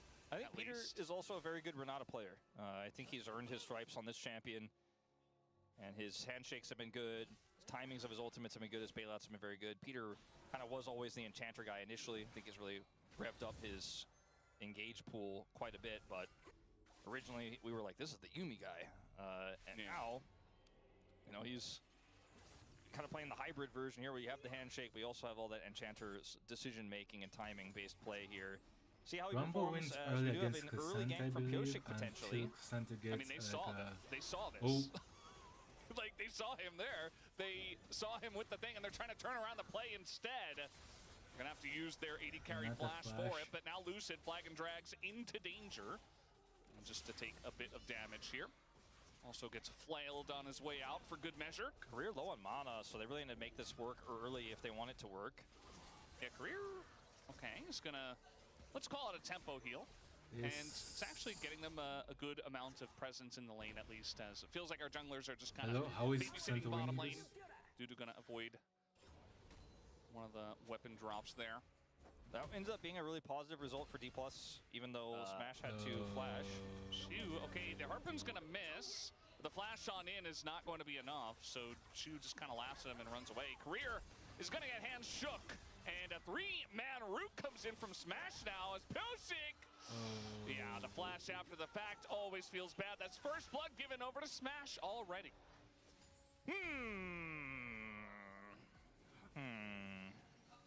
It does feel like Smash, you know, I started the conversation last game, but we didn't get to finish it. It was discussed a little bit on the space, but it does feel like Smash has looked at Career and he's like, your health bar is a sacrifice, okay? I need you to use it so that I can win. And Career's like, all right, let me just stand up here and get hand shook. They're gonna use everything on me. I'm a Lulu. You can go for your triple root. Like Smash, it almost feels is literally micromanaging Career. I'm gonna need you to stand here, and then I'm gonna hit him. All right, go in and bait them. And like the last game as well, the Leona, he's just like, look, I hit everything. Career's like, are you sure? He's like, I told you, I hit everything. I told you to trust me. That he did. And, you know, Pioshik, he goes down. It's not the end of the world for him. I think him losing his flash is the biggest deal. Not sure if he's going to have that up and ready for when he hits level 6. Maybe like a level 6 to level 7 kind of spike. But that first ult from the Sejuani can be very important, as a lot of our playmakers from the jungle can be. Interesting Rise rotation up to the top lane. Yeah, this is the Faker. And they're going to just go for it under the turret, looking for the knockback. And there it is. Equalizer comes down. No flash available as he used it to try to take down Siu earlier. The burn is there, but it's not enough. And that's how you punish a guy who has no flash. DK really doing great in this early game. Closer is not able to get any punish in return either. He's just walking back to lane. Doesn't have TP. Finds himself still behind. So there is just no cost to this play for Showmaker.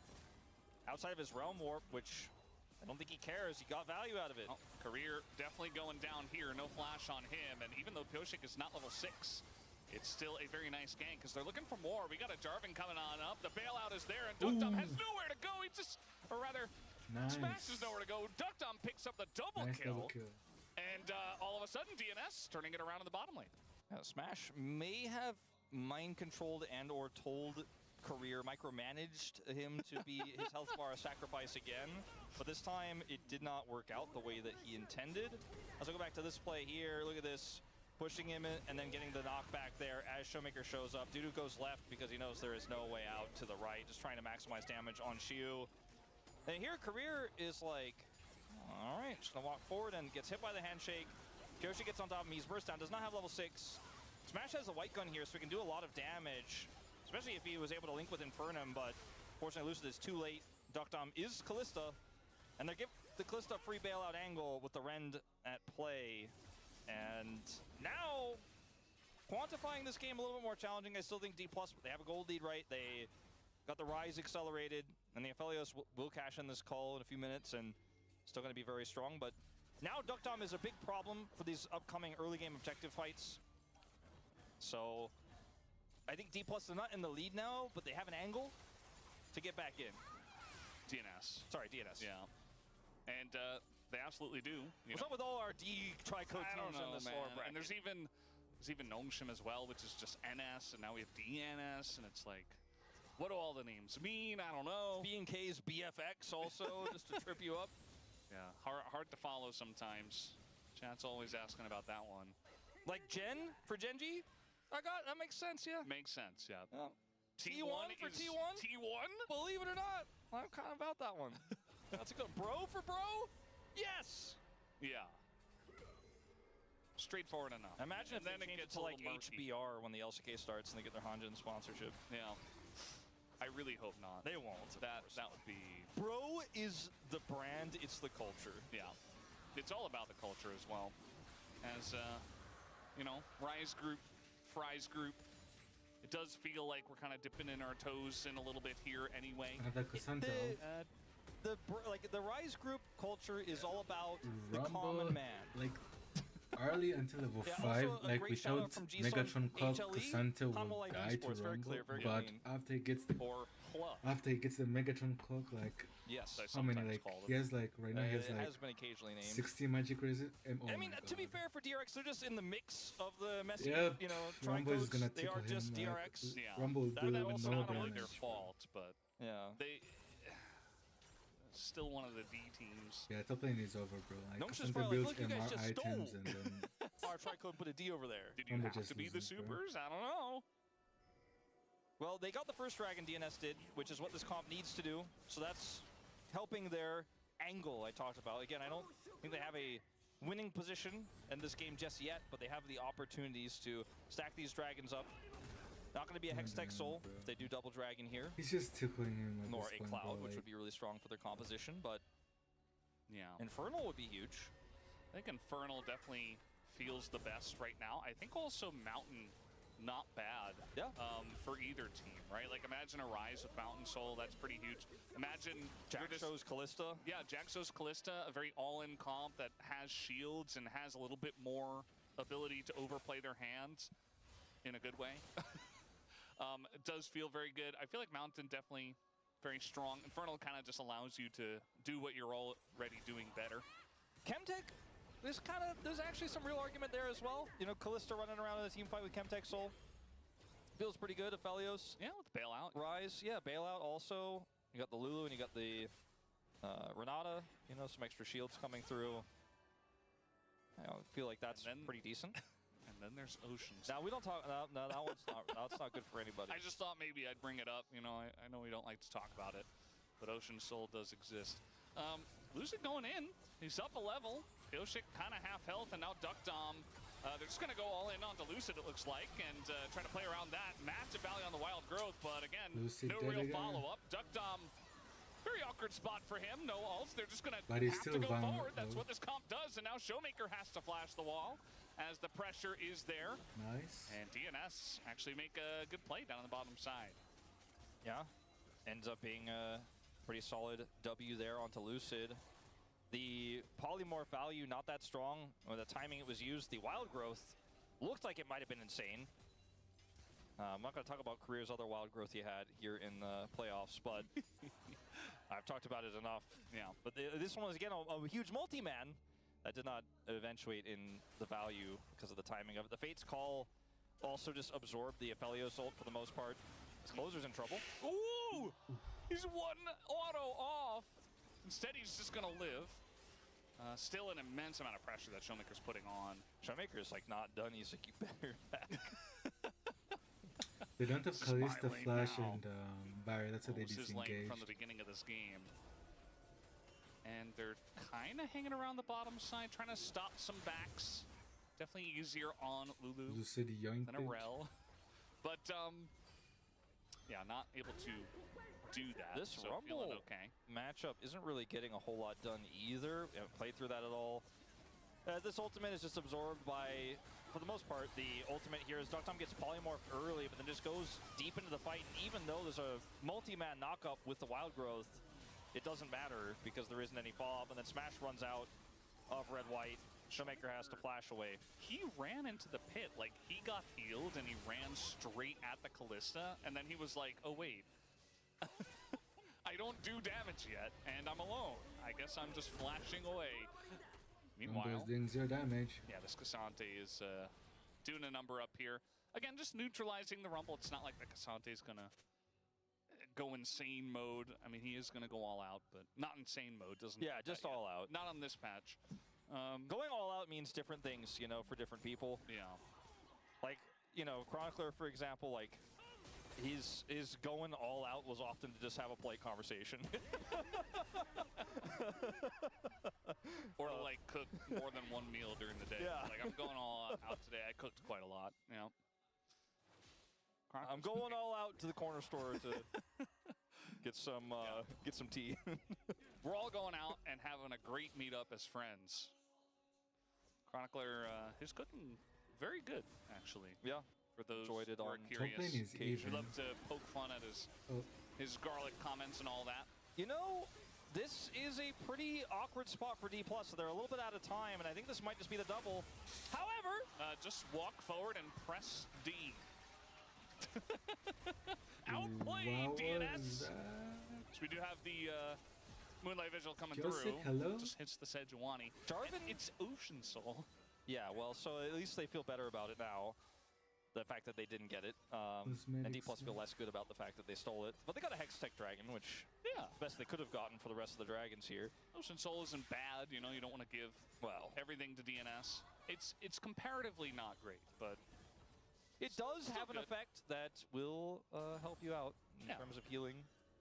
It's just not quite the same amount of resistance as you would have gotten for a Chemtech Soul or you know, sub 50% health, or the shield and resistance you got from Mountain Soul, or the extra, you know, burst damage around skill shots that hit for the Infernal Soul. But you know, it's not bad, like you said.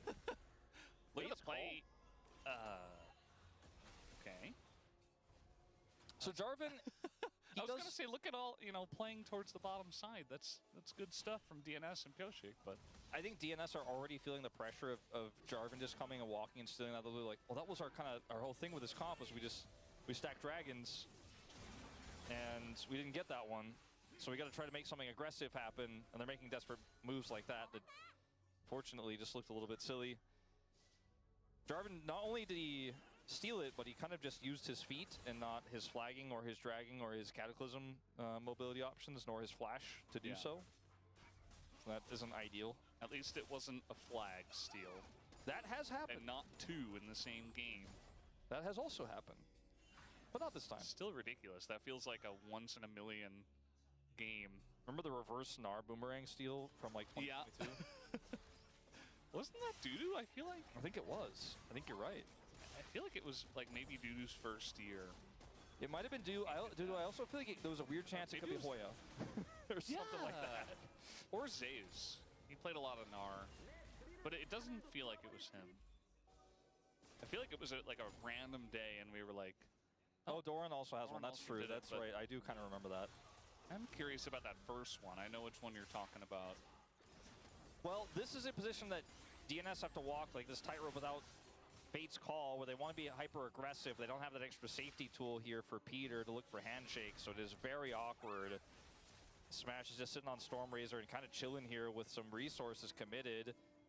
They are going to use that prio to try to start up this Herald, and because they have Kalista as a secondary smite here, I think it's just a no-go. Although Lucid has stolen objectives before. STP is a bit late. I mean, you're not really going to be able to do much. Double knockup comes in. The Sejuani ult gets some good value on top of the equalizer. Lucid again the target for this DNS squad. They're not getting onto the important ones, and now Peter getting pretty low. Dude behind enemy lines. Peter Nobody died. is just going to have to flash the wall. In goes Lucid trying to punish this one. The Realm Orb as well, and Duckdom goes down to the auto of career. And so they got the Rift Herald, but 2 kills do go to DK. It'd be really cool if Career had like a pet otter, part of his identity, you know. He has a license for it, so it's cool. He was once a zookeeper. Yeah, we have some pros that have pets. I think Keys has a cat. Fight is like everything about this composition for DNS that I had concerns about. Like, who took damage? Duckdom's still waiting for the day for him to reach people. He's like, I really want to hurt them. Hey, please allow me to do that? No. Cannot quite do it. Has to flash away. Realm Warp behind him. Where's the bailout? Where's anything? I can't reach anybody. We can't hurt them. It's not great. Trying to make a play here on a Dudu. He's going to have to flash away. Did have Pyoshik making his way up with nothing, basically. And so she was winning in that top lane. We got Showmaker 1-0 and 2 on the rise. He's scaling. Got 2 kills for Smash's Aphelios. Things going just about as good as they can for D plus Kia. The way back in is just a one fight on this upcoming Dragon, I think, and you have to kind of send it. Your Fate's Call is back up. The Yone ultimate should be back up. And maybe this time you're able to at least secure the Dragon, but hopefully get that bailout value, burst somebody down, turn onto the Jarvan who doesn't have flash anymore, kill him first and try to front to back. Like, you have to make a decisive call here. They have a ton of vision around it. Like, this has got to be the moment. And if D+ just ignore the Dragon, frankly, that's pretty good for them too, because it is Ocean Soul, as we've talked about quite a bit, and I think this is the one way in for DNS. So if they just look at this and they go, that's a lot of vision that we don't have. I don't really like that. I'm just going to say no. Feels pretty good. She was going top lane.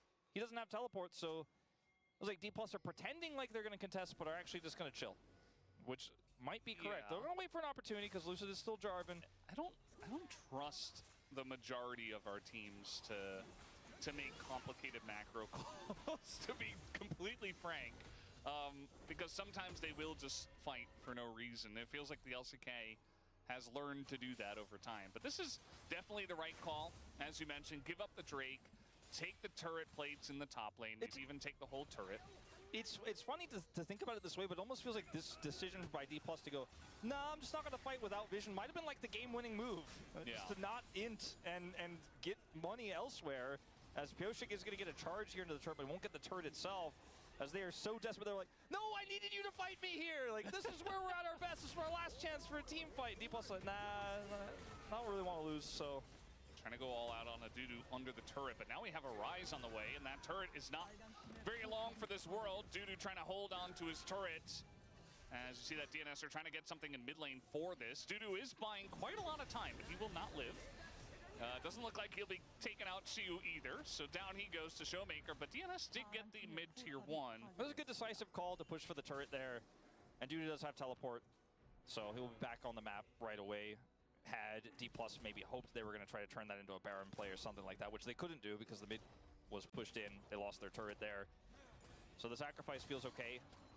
You know, the gold is pretty even between these top laners at this moment in time, and he is going to be a bigger threat later. I'm mostly just worried about Smash.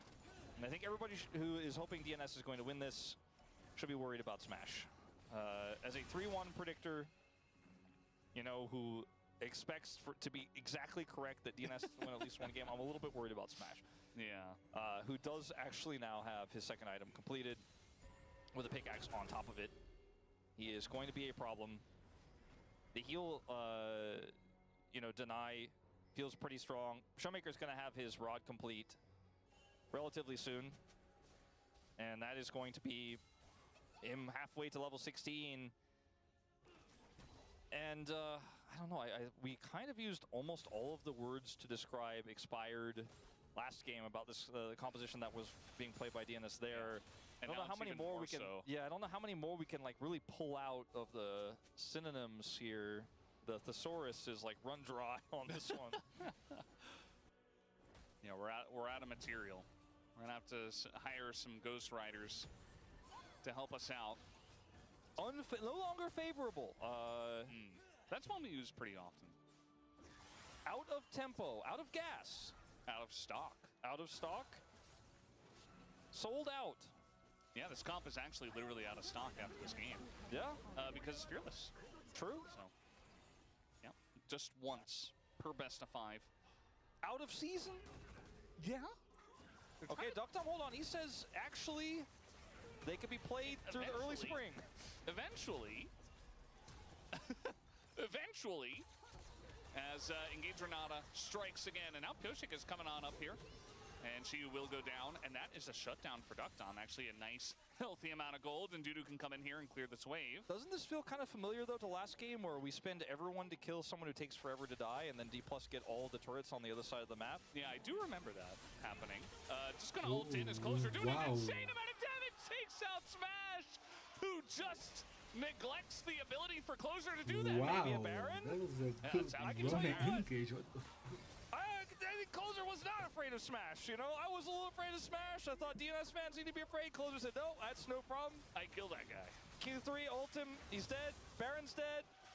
Okay, maybe a little bit too long on the side lane there for the side of D+. With Showmaker also pushing into that turret deep, had TP. How does he get turret aggro here? Red buff? He just attacks him. Yeah, I don't know. 와우 나이스 뭐야 이거 What was that? 사탐 이거 도는 것만 조심해 He knows that's a window back into the game. Career is farming, Yeah, trying to. generally not the best sign. Now we do have this Cassante still in a good spot, but not nearly as far ahead as he was, and in fact is behind on gold now, funnily enough, so we'll see. I mean, Dudu hasn't been able to do too much in this game, but now the Yone's really fed, the Kallista's doing great, so they kind of have their bread buttered there. Yeah, I don't think they need to force a dragon fight. Maybe try to find a side lane angle or push mid aggressively to try to push D+ out of position so they don't waste their Baron. Unfortunately, right now, a little bit slow on the uptake, and so D+ actually get mid-prio.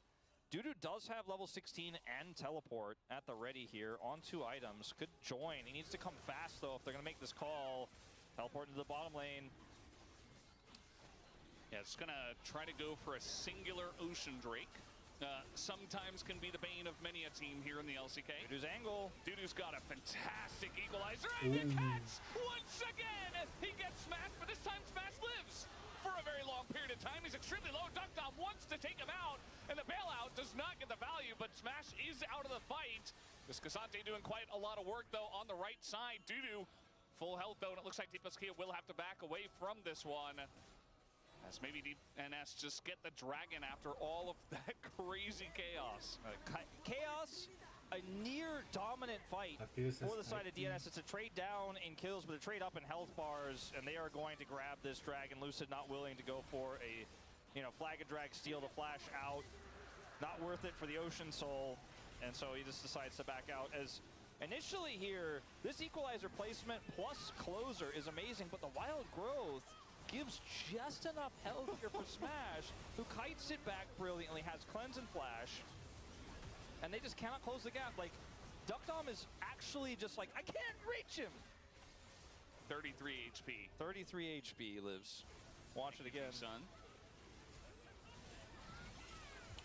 Wild growth comes out, cleanses out, he flashes, kites back. 33 there, heals up a little bit, and he's like, you can't reach. Has his caliber out. Yeah. Trying to make a play here on a Duckdom. Renata Glass is there, looking for the bailout, not gonna get it. Wild growth too good. Dudu in a lot of trouble himself, goes golden, but eventually will die. Showmaker picks up the kill. And just like that, DPlus back in control. They lost the Drake, but it's individual Ocean Drakes. They're fine. This Baron is, or was, quite a weak one. It's a Callisto picks up Terminus third, which I think does make a lot of sense, but it means that she doesn't have any survivability. Cannot actually live through the big burst damage when caught in situations like that. And not only are we seeing Polymorph be a great way to shut down bailouts, but also the wild growth just denies the takedown. As Duckdom essentially in the ruler spot here, and Peter is over the wall, like, I bailed this out, but there's just not enough damage. The wild growth is there, so Dudu looks silly as well. Has to break his stasis, will die anyways. So it's 2 kills here on the attempted turnaround. And DPlus remove all the Barons. Rise with an Actualizer, and a Rod that's a little bit too big, I think, honestly, in his inventory. It's pretty needless, yeah. Yeah, I don't know if they had to make it that large, but he is big. He's got a lot of AP. He's going to press his Actualizer button on cooldown, and I think this game, that might have been the moment for DPlus to just completely deny any sort of comeback for DNS. They got the steal away on those last few plays and sides and on the Baron, but now Dudu, let's see.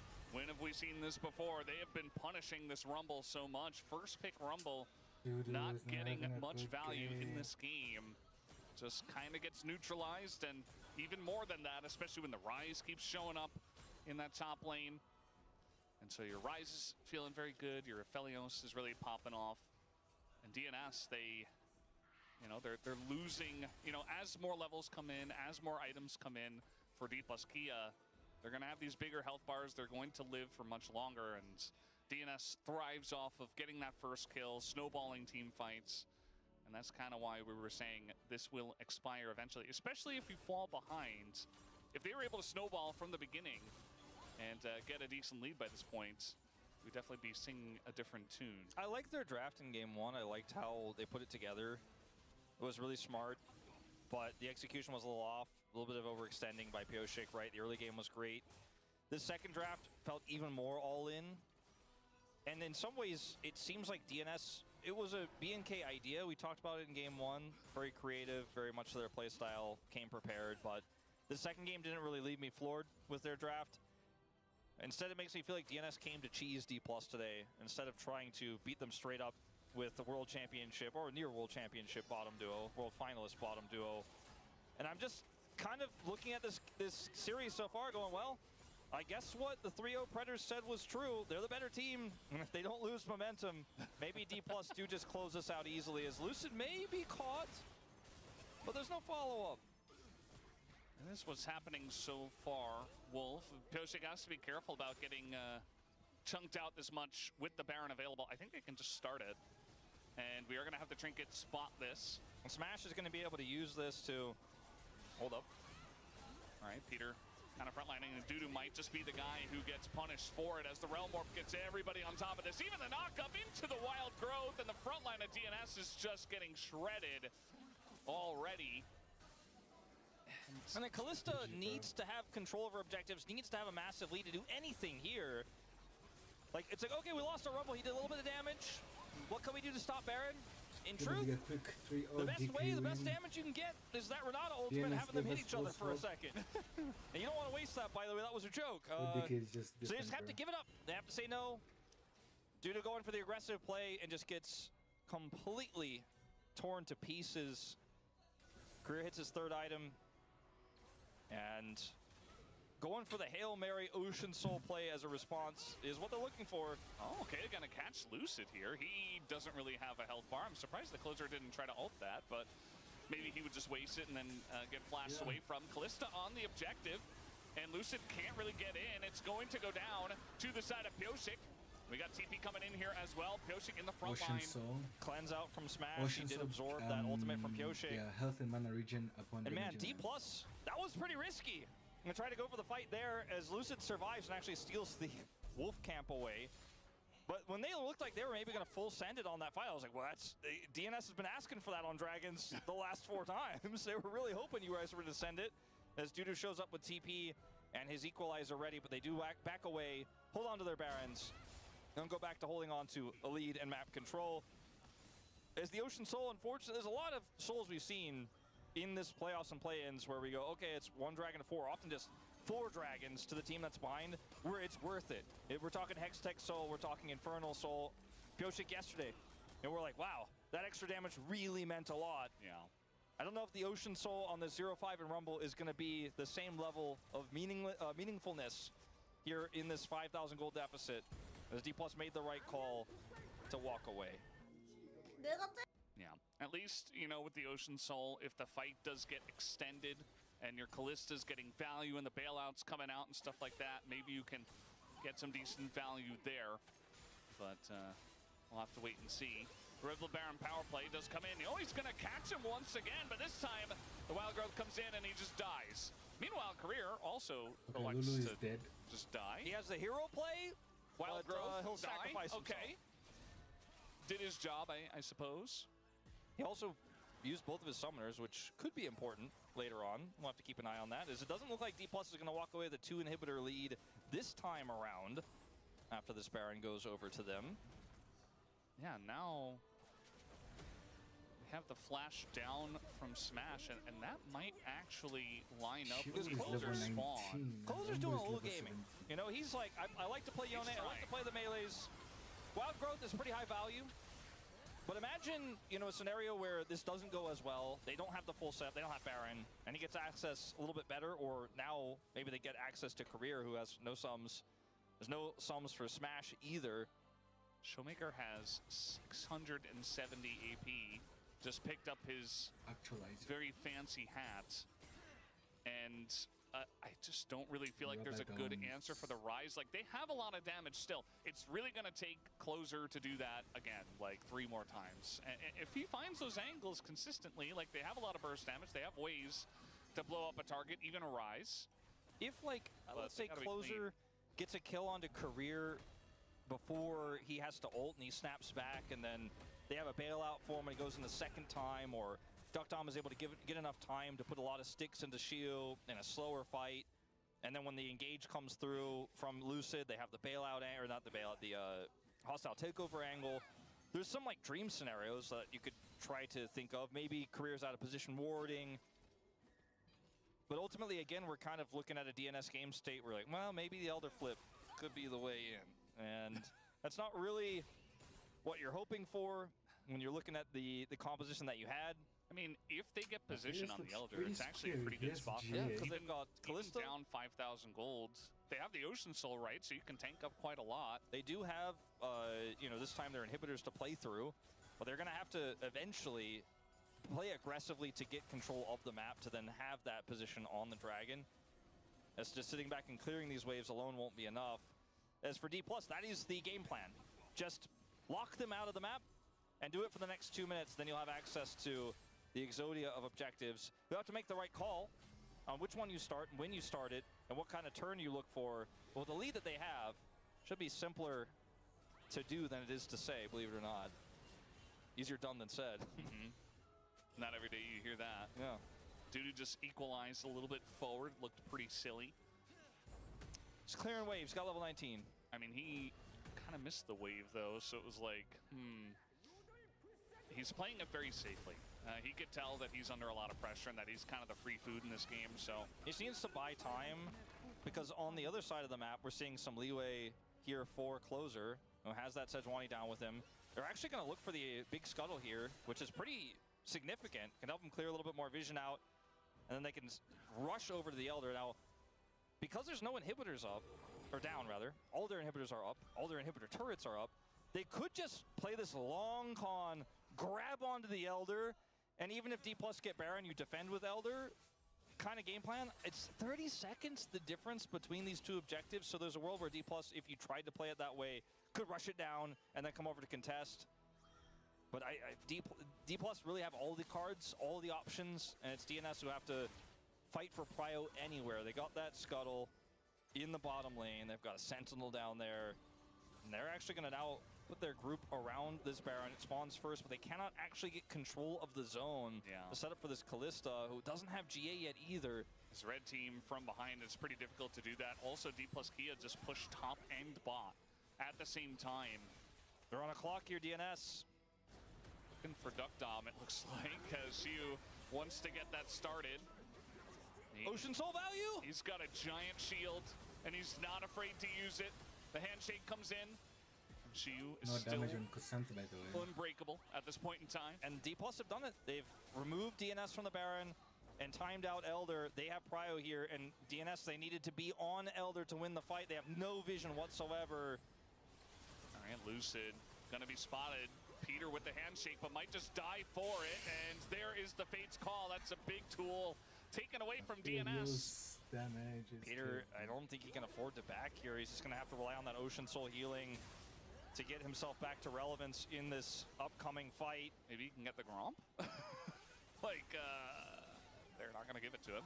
That was so close to Smash, who has Cleanse, and Mikhail's. But still, looking for Smash, and Closer is going to hit it, but again, eventually, the Wild Growth comes in, the follow-up is not there. The Cataclysm actually making a lot of room as Duckdom is frontlining, doing a good job. Shiyu very separated from the team. He is going to find Duckdom here, but Duckdom just flashes away. And the front line, though, of DNS is gone. As Dudu goes in, gets actually a lot of value, but with Duckdom off of the game, it just means that they have enough. And Smash, he got away from so many of the threats, and he will survive until the very end of this fight. Picks up the triple kill, 15,000 damage in the fight. 15,000 damage in a single team fight. Smash diff.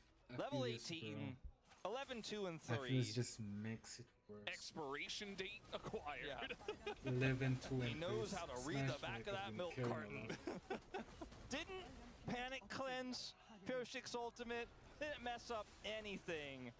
And even though the Yone ultimate found the angle, Career was ready to press R. We talked about the Lulu value long ago in draft.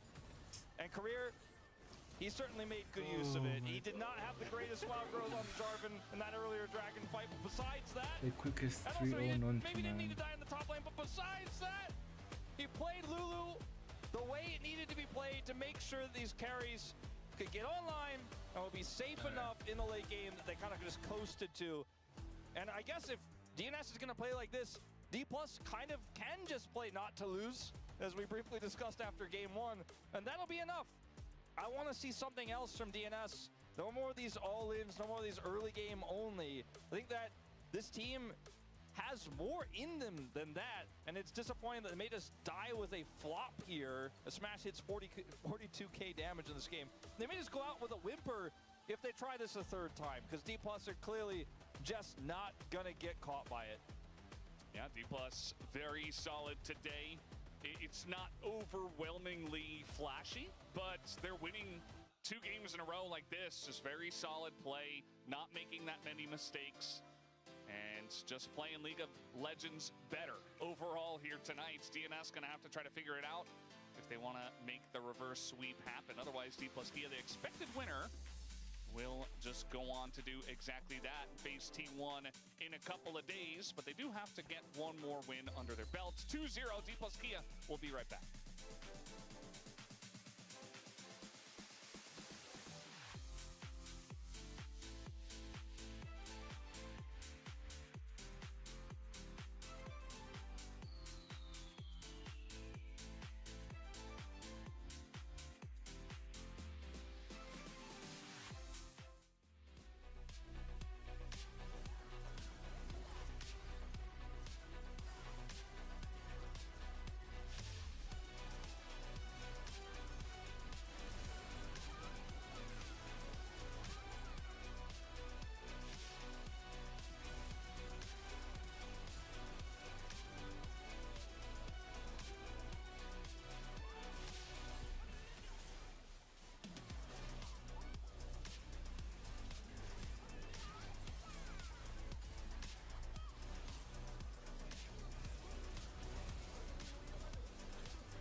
세주 때릴게. 세주 때릴게. 때려봐. 세주 노공. 피했어. 나 럼블 채울게. 세주 노공 천천히. 앞에부터 나 쳐봐. 럼블 치는 중 좋아 여기. 천천히. 야 요네. 아 요네. 아 이거네 잡았다. 칼리. 잡아주는 인간인데 내가. 천천히. 빨리 매겨. 함 나와. 내 쪽. 야 빨리 줘. 와봐. 나 강켰다.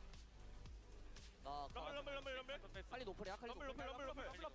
나 잡아줄게. 바통 가. 끝났다. 오케이 나이스. 아니 바로 때 내가. 아니 괜찮아야 된다. 많다.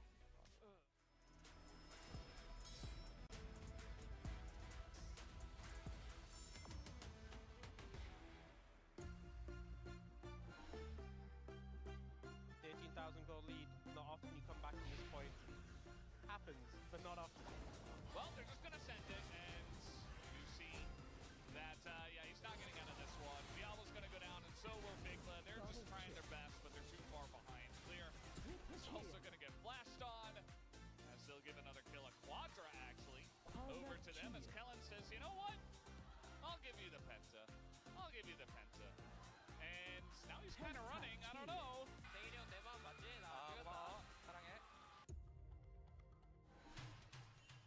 Just trying to mop up the mess in the top lane. Raptor moves in. Carrier is there with pace, but the hook is going to go wide. Fire kick comes on through as well, but it is Raptor taking a lot of damage. Now the subjugate comes on through and they turn onto Vikla. He goes between worlds, getting combo down and will be taken out. It takes a while, but he eventually does go down. 앞에 봐줄래? 천천히 내가 빌게. There's the counter strike. They land on top of Kellen, but he is not the primary target. It's clear. Getting into that backline, down goes Pace, and without the Inara, there is so much damage missing. So far, so good. Everything is in. I have a green one. Really, Christ. Flashes out of the counter strike, and Faker is going to get mopped up as well. It should be a triple as he dashes after Faker to pick it up. And I think he cannot be stopped. They're going to have to close the gap. Not going to be easy against the Olympia, but they do have, that wall pretty nice, but not going to totally block them off. They're going straight for Smash. There's a ton of damage just go in, but they do not take him down finally. There's the burst coming out from Jovi. They have a problem in their backline. The MF can't do anything, but Showmaker taking up so much. 플래츠으로 맞췄네 앞을. 그러니까 그거 하는 진짜 큰일 날 뻔했는데 그냥 무조건 풀셋 달리긴 했었는데. 말아야 되는데 이건 너무 잘했다. You know, 2,000 gold behind this Ashe, and then he's like, maybe I can play this. I got 3 items right now. I'm on 2. Rich comes in, he barriers and tries his best. Okay, do we think that DRX can kill Lucid with 4 people? I mean, Showmaker's going to come on over and make it a little bit uneven as Lucid flashes out of the way. Gets a big ol' heal as in goes Yukao. Deals an encore, which is a fair bit of value. And there's the Grim Deliverance. Triple immediately for Chiu. And is this now the DRX comeback as Showmaker gets dashed on and eliminated? differently without flashes, right? They can't push an advantage as much without them. But also, yes, I get your point. So, Okay, we got a stun here onto the rise, but Raptor's still going in. Closer was moving forward. Now he's got Pocic here as the hit does come out. That is going to put an end to the trade. Raptor also still having his... Oh, he's going back in! And that is a sick play from Raptor. Now he's able to flash away, and there's nothing that Pocic can do. that was slick from Raptor. Raptor finishing the Eclipse as well. Has that one-item spike that I think DNS was quite ready for. Just respected a little bit.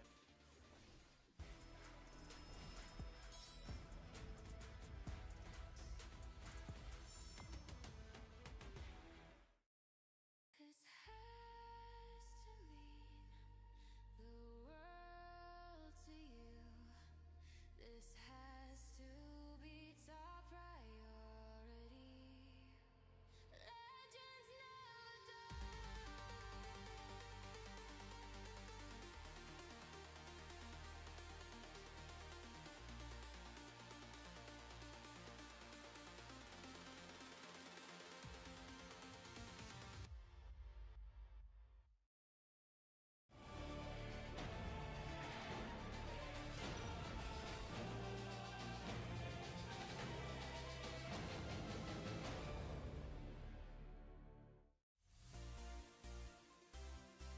Hold on.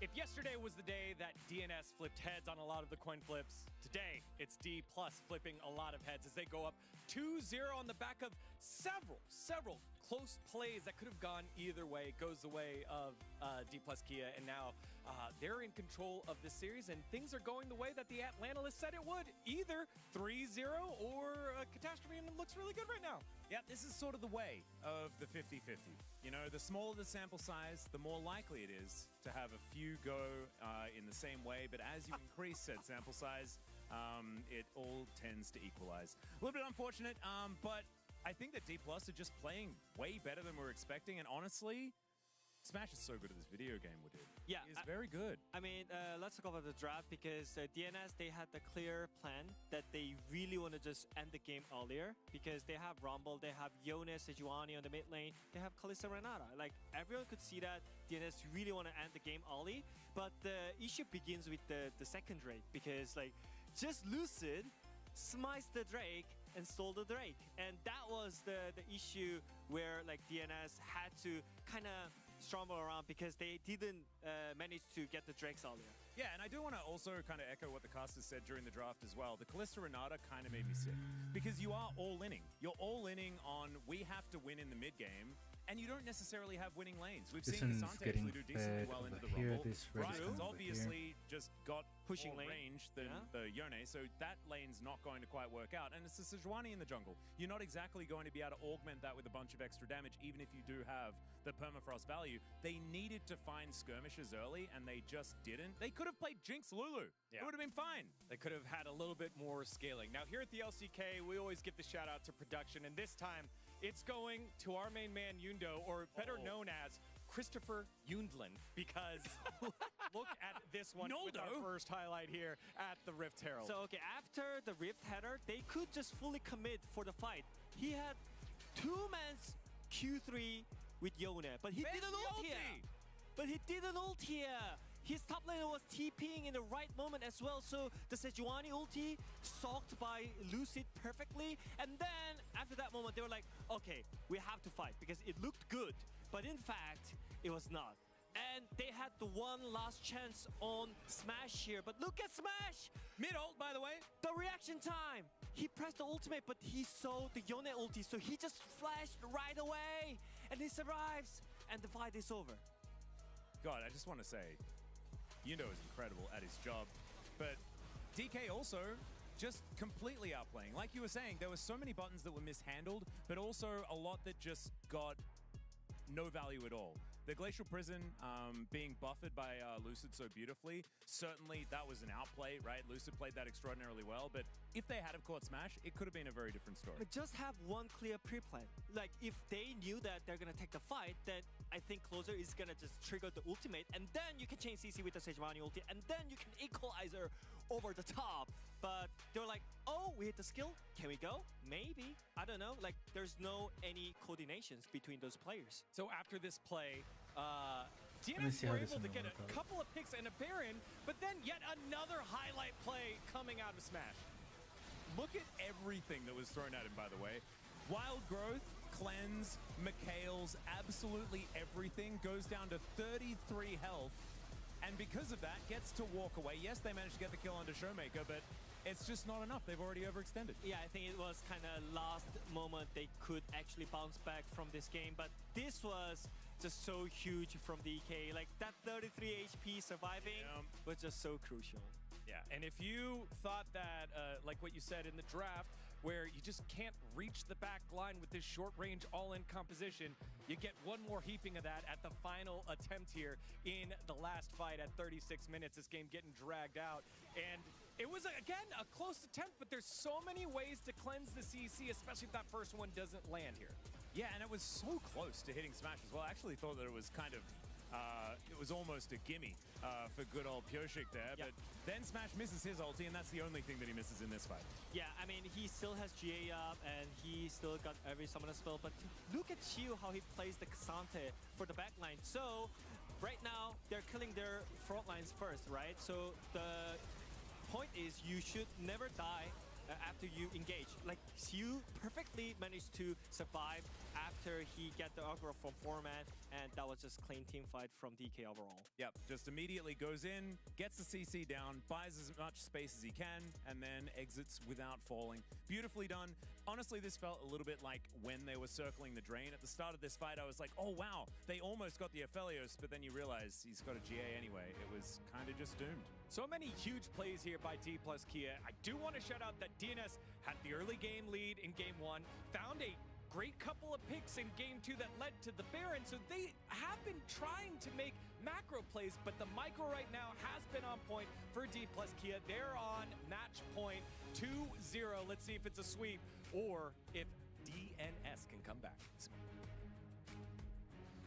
Thank you very much, guys, as we're getting ready for game number 3. Everybody trying to book that ticket to Hong Kong, as we had a wonderful video in the break highlighting just that. Still trying to figure out which teams are going to make it there. This guy came some of them from Pohang, pretty far away. You ever been to Pohang? Have I? You ever eat budae-jjigae there? I might have, actually, a long time ago. It's been so long. I think I have. I think I have eaten budae-jjigae in Pohang before. Wow. But that's all I know. Like, I think that did happen, but I don't remember if it was good or not. It probably was. DNS going to pick second This pick is here. smart. I like to see that Odin and Gung are trying to keep the players in high spirits here. The deeper you go into Fearless, counter pick matters a lot, especially since, you know, some of those big first picks are gone. And having counter pick when compositions get a little bit more wonky can sometimes just be enough to get you an early lead. Please no dive draft this time. Please summon with some longevity. Trust these players. Pyoshik won it late yesterday on the Fury, but I still don't think I want to see the Fury here. Because DNS have been a team that surprisingly have had decent macro, have had some late game plays with Duckdom. They get out of the early lane pretty well. Peter and Duckdom are great in the bottom lane. Closer's a very strong laner. Dudu, obviously, it's his year, right? It is. But I've been left feeling a little bit robbed in this series, as D+ are just looking like the better team. Yeah, they also have the better tools. Ooh, Yorick ban. Yeah, the fight between the year of Dudu and the year of Vikla. You know, I thought it was said and done. Like, I thought Dudu had won it, and he had won it for good. And I'm like, yes, okay, it's definitely the year of Dudu. And then B&K beat T1. And then we're like, oh, I guess it's not the year of Dudu anymore. Kennen also going to be banned away because the Yorick gets banned, and the Yorick we've seen have a lot of fun. It can be multiple people's years, by the way, at the same time. No. guess it can. That's not the way this works. Well, it's the year of the horse. Does that mean Team Liquid wins That's Worlds? a different I don't know. thing. That's totally separate I don't know. from this.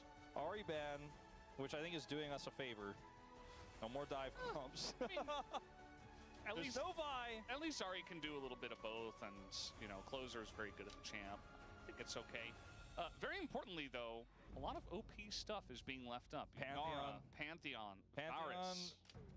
and Varus, and also really important. I like this ban. If you get the Varus, it looks like it's a Renekton angle here for Dudu, with the Kennen ban that we see here. With Gnar available, though, it is pretty risky. Maybe, in fact, he goes for the other side of things and tries to play the Gnar. We've thinned out the mid pool a little bit. Orianna's banned. They take the Aurora over the Varus, which I find to be a little bit surprising. Especially because you don't have to pick Aurora necessarily this early.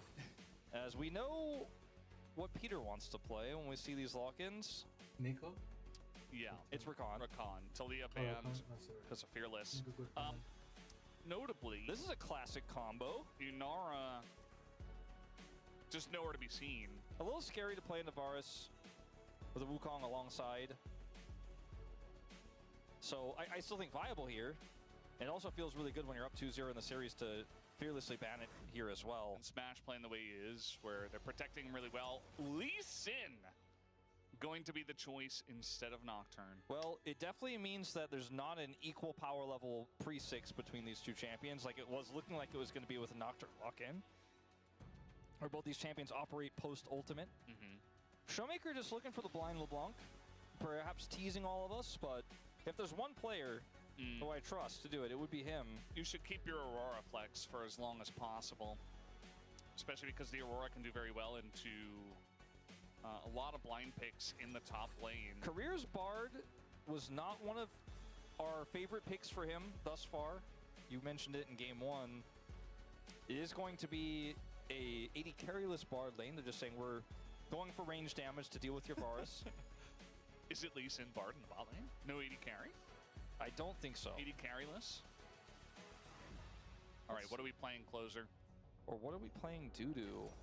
It feels obvious to pick Rakan here. It doesn't matter if you're playing into the Bard, you have the Varus, you have the Wukong for, you know, great engages and follow-ups later on.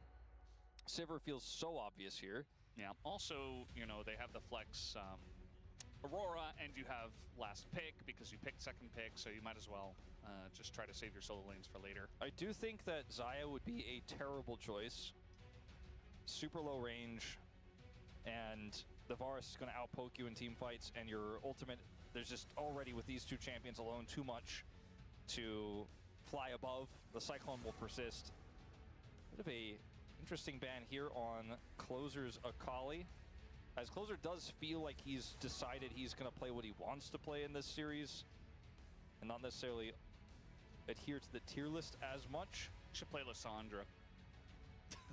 Now, I mean, honestly, it's a pretty good angle for it.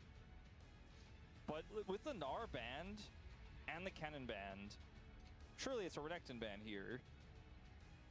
Surely. Yeah, I feel like you're getting a lot of value with that. Unless they are confident to flex the Aurora into it, they're just going to take away the Victor. Closer's like, I hate playing Victor. I was never going to play that. Odin's like, damn it. I was trying to get Closer to play Victor. Well, it's a smart ban, I think, for the comp. Although if you're a Closer enjoyer, you've been a Closer enjoyer since his time as a trainee on T1. Probably not feeling too worried about that one. Do see the Jhin Bard setup here with Smash the Aurora. Like, that's not my champion. I still think this lane is going to do fine. The question becomes, is it Aurora into Renekton for insane spacing, or what is Shiu gonna lock up here? Is he just gonna go Scion? I really hope not. Might just be on tank duty looking at this team. If you go Scion, there's a lot of early game power here in this DNS draft. He's going Aurora. They're just gonna flex it. It's a very slippery, high damage composition here from Diplaskia. Do we like the Lissandra? Very difficult to play.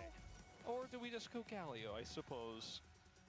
I mean, Lissandra definitely would have been a bit more damage. Galio is certainly Wombo combo plus safety. It is going to be Pioshik, Peter, tested like they have been tested many times before this tournament with this draft, because the engage has to be crisp. The Jhin is immobile, but there's a lot you're going to have to go through, and if you lose control of this map in the mid-game, Showmaker will find you, he will kill you. Your Rakan is not safe, your Galio is not safe, your Wukong is not safe. Celestial opposition game. It is an unreal amount of fear you're going to have, because also, Jhin can follow up on this Lee Sin, on this LeBlanc from anywhere. You cannot lose map control. So even though this isn't the same type of all-in draft or early game draft here in this third game for BNK, and it plays a lot more around the VAR as well in the late game, it kind of feels to me like it's a similar vein. It's a different angle, but if you lose early, you lose late into this draft here for D+. And with the Renekton setup, the Wukong, and the Rakan, they do have the tools to kill the Jhin. But what about everything else? What about the Bard ultimate, the Tempered Fate that could ruin everything you're trying to do? Jhin being so far away, and Showmaker's flank angles. You better hope you got good vision, and you don't ever let it go. We'll have to see if they can manage it, or if DPlusKia go on to another sweep here in game number 3. DK Showmaker on LeBlanc.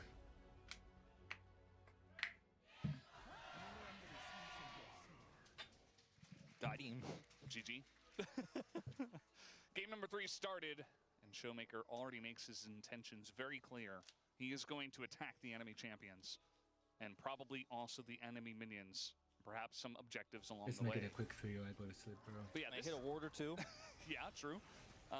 This comp for DPlusKia, at least this time around, I feel like it's the most difficult comp they've had to play. You know, like, I feel like the first couple of games they've played, it's been like, okay, we have scaling, we have comfort, we just wait, and we just play better League of Legends and team fight, and we just eventually win comfortably.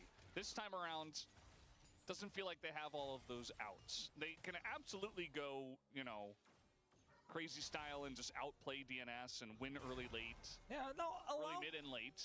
Allow me to blur the lines a little bit, kind of like the D+ player names. And while I do agree with you, she was playing Aurora. Pentakill on this champion. Lucid is playing Lee Sin. Showmaker, LeBlanc, sounds like comfort to me, all right? That sounds like one of his favorite and best of all time.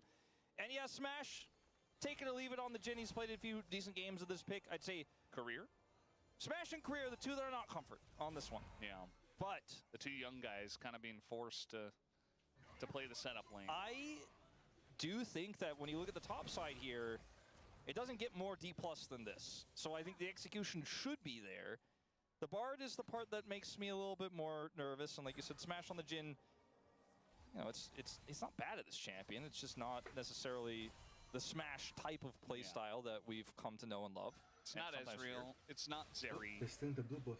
And Luce is playing Lee Sin. This has a undefeated streak going. 4 of the games has been Pioshik. One of them has been Lucid. So not his first time playing it here at the LCK Cup, and certainly knows how to get the value out of it. Oh no. I think it was Raptor who denied it from Pioshik in that win that he had. On his way to the upper bracket. He's gonna Pioshik gonna find a friend who's not very friendly. Otherwise known as an enemy. Yeah. A non-allied combatant. And he's level 3 Wukong, so he's not looking to have a lot of ganking power, but I don't think that Lucid really wants to fight with him 1v1 over the scuttle, so we'll go to him. In this bottom lane, you layer as much poke as you can as the Varus, but your Rakan isn't going to necessarily be able to get his sustained value when you're laying into the Bard. Bard is ranged, very annoying. His Rakan is like, you know, ambiguous about whether he's ranged or melee. Sejuani says melee. He is ranged, technically. But yeah, he's also got some ranged. He has one ranged ability. It's like Thresh, you know, it's just a little ambiguous. It's like it's a melee also attack, ranged. It's like a melee attack, though. It's a melee weapon, but it has very long range. Yeah. You know? Exactly. It's a nice little punch from Closer.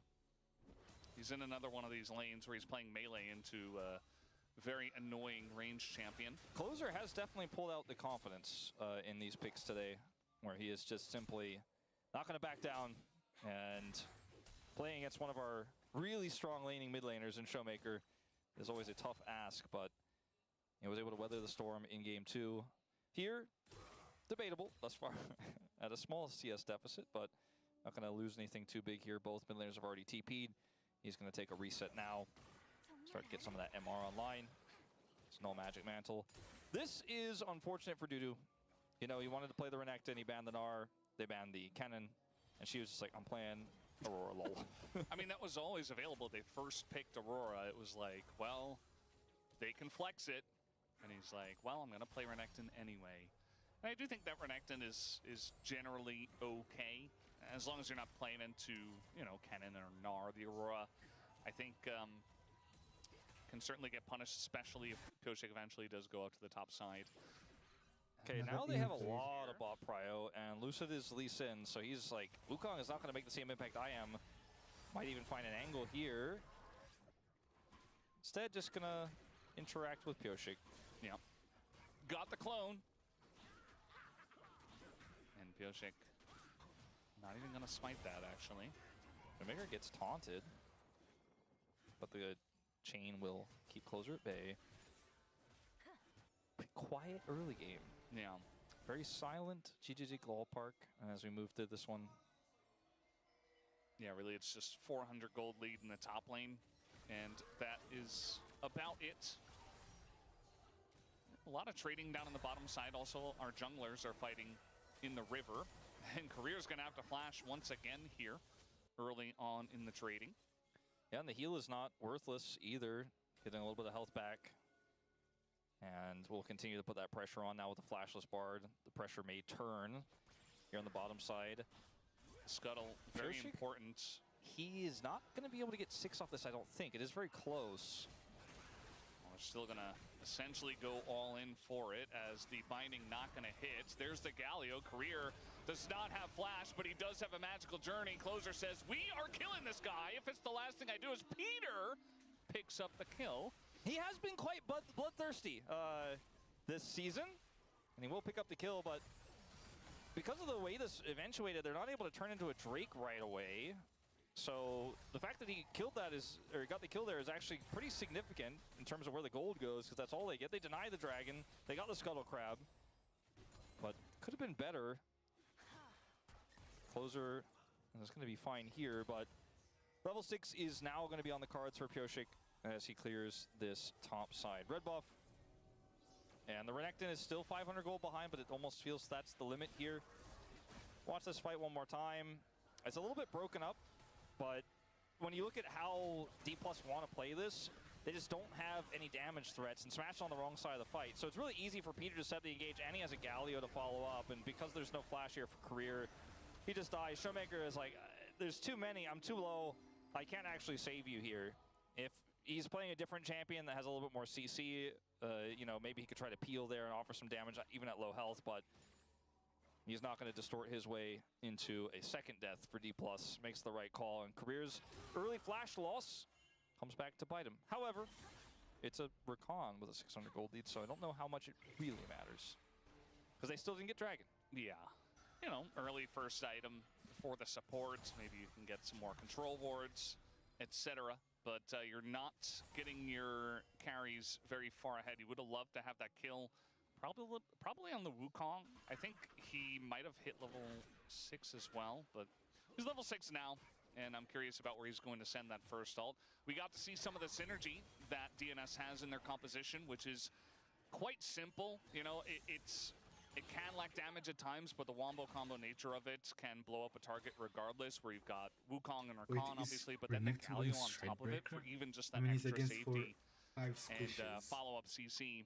You really do have to go incredibly deep later on, though, if D+ have a setup. And they didn't really have one there because Smash was cut off from the rest of the team. And so they kind of get a freebie there, so to speak. Also, Career not having flash. So I kind of look at this game state and feel like, okay, DNS, they got step 1. Well, we need to see the dragon. And now we're going to look for that fight here. They are still without their Galio ultimate. So this is a really tough one to play out until that's ready here for Closer in a few seconds. 8 on the clock. Pioshik is all about these scuttle grabs. He's been playing for every single one big time. Same for Galio Lucid as up, well. is up. Just that Pioshik has been here a little bit earlier. He's been able to get position. He's also had more help from his bottom lane, which obviously does help, as Dudu just going to Dominus here to clear the wave and survive. But the damage comes in. The flash forward is going to force Dudu to flash away. Nice pressure here from Xiu. As now Showmaker does come over, tries to punish, as in goes Lucid. Just gonna get goldened up here as the Galio does make his way in. Lucid has to flash out. Feels kind of favorable here for DNS, as Dudu also has TP. He's gonna use it to go back to the top lane, interestingly, which gives a ton of agency to Xiu if they wanted to continue this play on the bottom side. Lucid flashless, and DNS are gonna take their opportunity here to look for Dragon. Showmaker gonna back a little bit low on mana, and will TP into the pit. They're going for this. Yeah, I mean, as you mentioned, just going to have to try to get the Drake and get out, it looks like. Lucid is in here, but the smite is good from Pioshik. Cycloning just to try to get away. The disengage code comes in, and Lucid gets punished for it. And now Closer able to bully Showmaker out of position. They want more.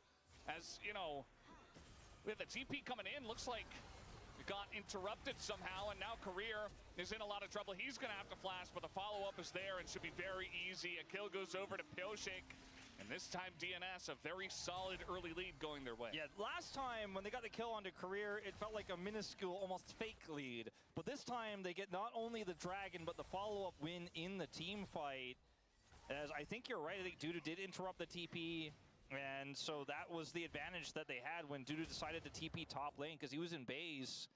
And it would have been a very heavy cost had he TP'd into the fight and made a low impact, and then the Aurora was given extra agency. So watch this fight again. Showmaker backed, and actually... Oh, Showmaker's TP. Yeah, Showmaker's TP. It's actually Xiu just TP to the top lane. Yeah. I was looking at this fight here, looking at Smash trying to enter on low mana. Closer is blocking Showmaker's entry here. Lucid gets trolled by the Blast Cone, which is really unfortunate. That's because one of the most troll Blast Cones I've ever seen. There's no way for him to really, you know, outplay that, I guess. I mean, could have just not made the aggressive play in the first place, but you need to win something on this fight. Yeah. Career? Looks like someone was going for a little ward walk. And unfortunately, the Bard continues to be an issue here for Career. Now Dudu going in onto Xiu, just trying to bully him as much as possible with the Dominus. The flash trade earlier, I think, kind of favors Dudu a little bit, allows him to make plays like this. And he's not going to kill the Aurora, but he's not going to be killed by the Aurora either, and can close the gap with his Dominus when he has Fury on those minions and play around it a little bit there with waves like that. As the Ghost Blade is done for Duck Dom and for Smash. We don't know what soul it's going to be just yet in this game, but it's a very late first Dragon. And Career here is on a ward. Oh no. Oh no. He's like, I have Magical Journey, I'm fine. They can't take that. Oh, wait, you told me they can take that? Oh yeah, they did take it last time I died as well. In the When Dragon he was fight. in there like warding and stuff, I was already like, oh no, that's too deep. Oh, I can see how he gets caught. And then he blast cones over the wall into them. Not a good day for Blast Cone haters, eh, Valdez? Yeah, I mean, at least the one on the bottom side was funny. Also, this one from Career was just a big mistake. Like, he was trying to be a proactive Blast Coner. He was trying to win my heart, but instead kind of did the opposite. Yeah, I don't know if this is a Bard issue. We talked about his Bard play leaving us a little bit underwhelmed. He is 0-3 right now, but I feel like some of those stuff could happen with any support. His Closer may have to flash. Yeah, Closer is going to just flash away from that one. At least avoided the first set of chains, but... Ooh, Pioshik. This is the potential punish. When you have a Flashless Renekton Aurora in the lane. He's got Between Worlds, but can it get away from them? As Pioshik's going to go in, there's the Cyclone. The Between Worlds does come out as Pioshik once more going to dodge the Sonic Wave. Continuing to fight as Dudu went back to the wave. But now we got a Galio coming in. And Showmaker is here as well. As they're going in, they got TP. A very wonky back and forth fight. It's TP from Duck Dom. And they're just going to say, well, that's how we secure grubs. That was the plan all along. We just wanted the grubs. Peter just going to flash and miss everything. Very nice kick does come in. And Tempered Fate, not going to do all too much. Kind of just delays DNS and Duck Dom in a rough spot. That's a nice pick. Going over to Showmaker as now Closer in a rough spot himself, waiting for that Sonic Wait, Wave to wait, come in as, Wait. yeah, What was kind that of just bug? living inside the wall there. Not sure what happened. was Maybe that got bug? bound up. Yeah, I got a little funky there, but coordination a little bit missing on this one for DNS. It doesn't What was that hurt all bug? too bad, but Ducktom loses his flash, he dies. Doesn't have his TP, which isn't always the biggest deal on an AD carry, but D+ gets so much map control over this. They get a plate top side, Showmaker's getting a plate bottom side. Showmaker got the kill as well. And like, this here should have been fine, but due to misreads where she was going, not expecting the rotation up, I think if he just goes down right away, he has Empowered W, and he clears this wave. So he doesn't actually have his Empowered W for Lucid here, so he's just kind of like, Renekton, no buttons. And Closer goes back in. Yeah, Closer goes back in as they're retreating, and then the TP comes in late for Ducktom, and then Peter tries to make the heroic flash play over the Q, and then just misses. Just misses him. And then the Tempered Fate stops a follow-up from the Chains of Corruption here for Ducktom, and it's just a big disaster here for DNS. Like, they just wanted to kill the Aurora, and instead it just ended up being a really, I don't know, cacophony of errors and small misplays, and D+ get a small advantage as a result. I mean, we're still looking at an even gold lead here, but it's the map control that I said you really shouldn't give away. The kill they gave away to the LeBlanc that I'm most concerned about here for DNS. It's not the end of the world, but it could be the beginning of the end of the world, you know, if I'm Chicken Little here. Yeah. Sky may be falling. You are Chicken Little. After all, we have confirmed that. And DNS, they want to make sure they get the second Drake. I think now, you know, Luden's just finished up for Showmaker. He's already getting pretty scary, especially laning against Dudu's Renekton, who can't do anything, right? Like, that's good laning setup here from the side of D+K, especially around this Drake, which they would love to get this Infernal. Lucid's on a flank. Yeah. This is really frustrating for DNS because they don't seem have any control. Okay, they're just going on in. They're going to try to catch Ducktom here. A little bit early, though. Do, I guess. Going in onto Lucid now, but he is Lee Sin.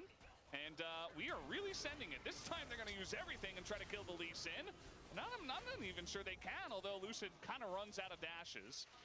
And he will eventually go down. I'm not sure what Odin told DNS about Lucid, but they really don't like him today. The whole day.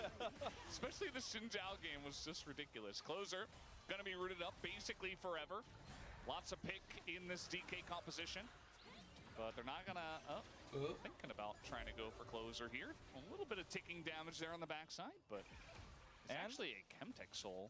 Overall, ends up being pretty nice here for DNS. They get the kill onto the Lee Sin eventually. They do enough damage to secure the dragon. I swear to God. And then they escape with Closer despite his lack of flash. And then suddenly, Dudu gets a free turret. And Dudu has evened up the CS. He was very significantly behind in the early game, now has a tiny lead here in this one. And to talk about how it all breaks out, it's very weird because this is very early here from Career as she was trying to get in but cannot actually get onto Ducktom because Ducktom was pushing with his team towards Showmaker. Then Peter decides, okay, we're going for the Lee Sin. Dudu follows up with his W, gets the stun. Lucid does not have sums. He gets taken out. His mobility is gone. They get the dragon.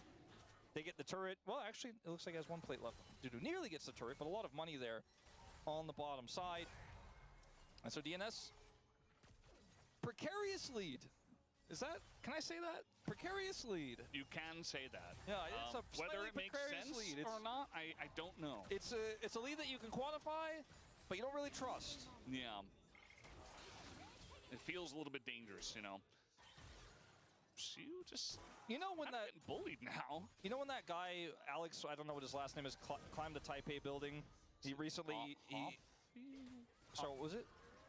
I don't know. Anyway, I think it starts with H. Honnold? Something like that. Honnold. He climbed the building, and you're happy for him, but you're like, all right, now get down. That's kind of how I feel about DNS right now. Very precarious building climb. Yeah, I'm like, all right, look, you guys accomplished that team fight. It was a little bit messy. You got the kill, you got the dragon, but let's play safe. I mean, I like how they're actually upping the tempo. Their turn is absolutely bonkers. Now, DK, they have a lot of ways to get away from the turn, but, you know, it's been a little bit scary, especially with DNS just kind of losing their mind this whenever you engage. They're throwing everything in the chicken sink. Chicken sink? thinking about Chicken Little still. It's like still there on the prompter a little bit. Peter had flash and ult and cleanse also to close the gap on anybody trying to go through the banana brush there to contest. Plus the Wukong follow-up would have been real. I think D+ made the right call to back away and allow the Herald to go over.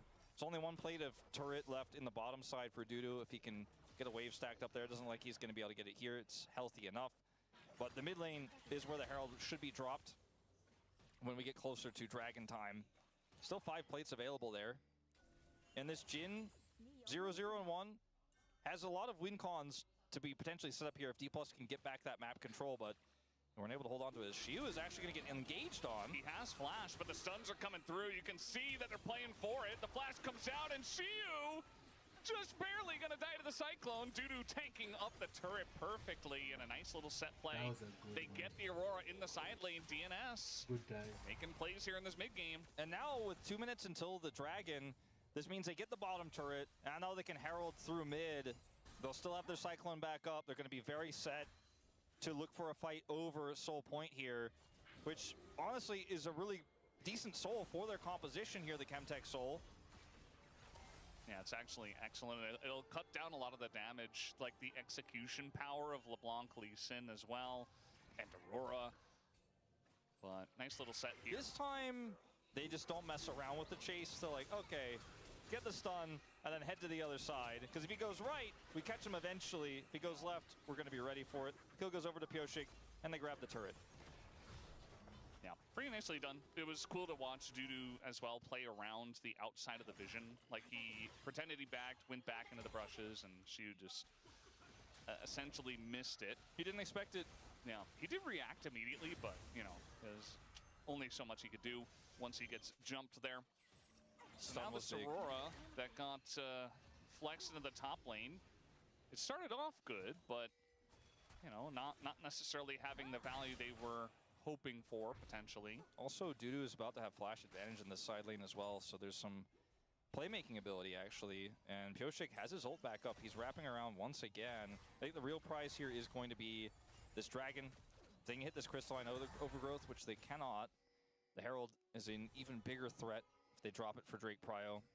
Lucid just going to hang out, wait for his teammates to rejoin. Shield will have his ult up. This could be a game-deciding fight if DNS win it cleanly and grab this Soul Point. For D+, you really have to deal with a lot. You're juggling a lot, and you don't have the map control to look for a LeBlanc flank.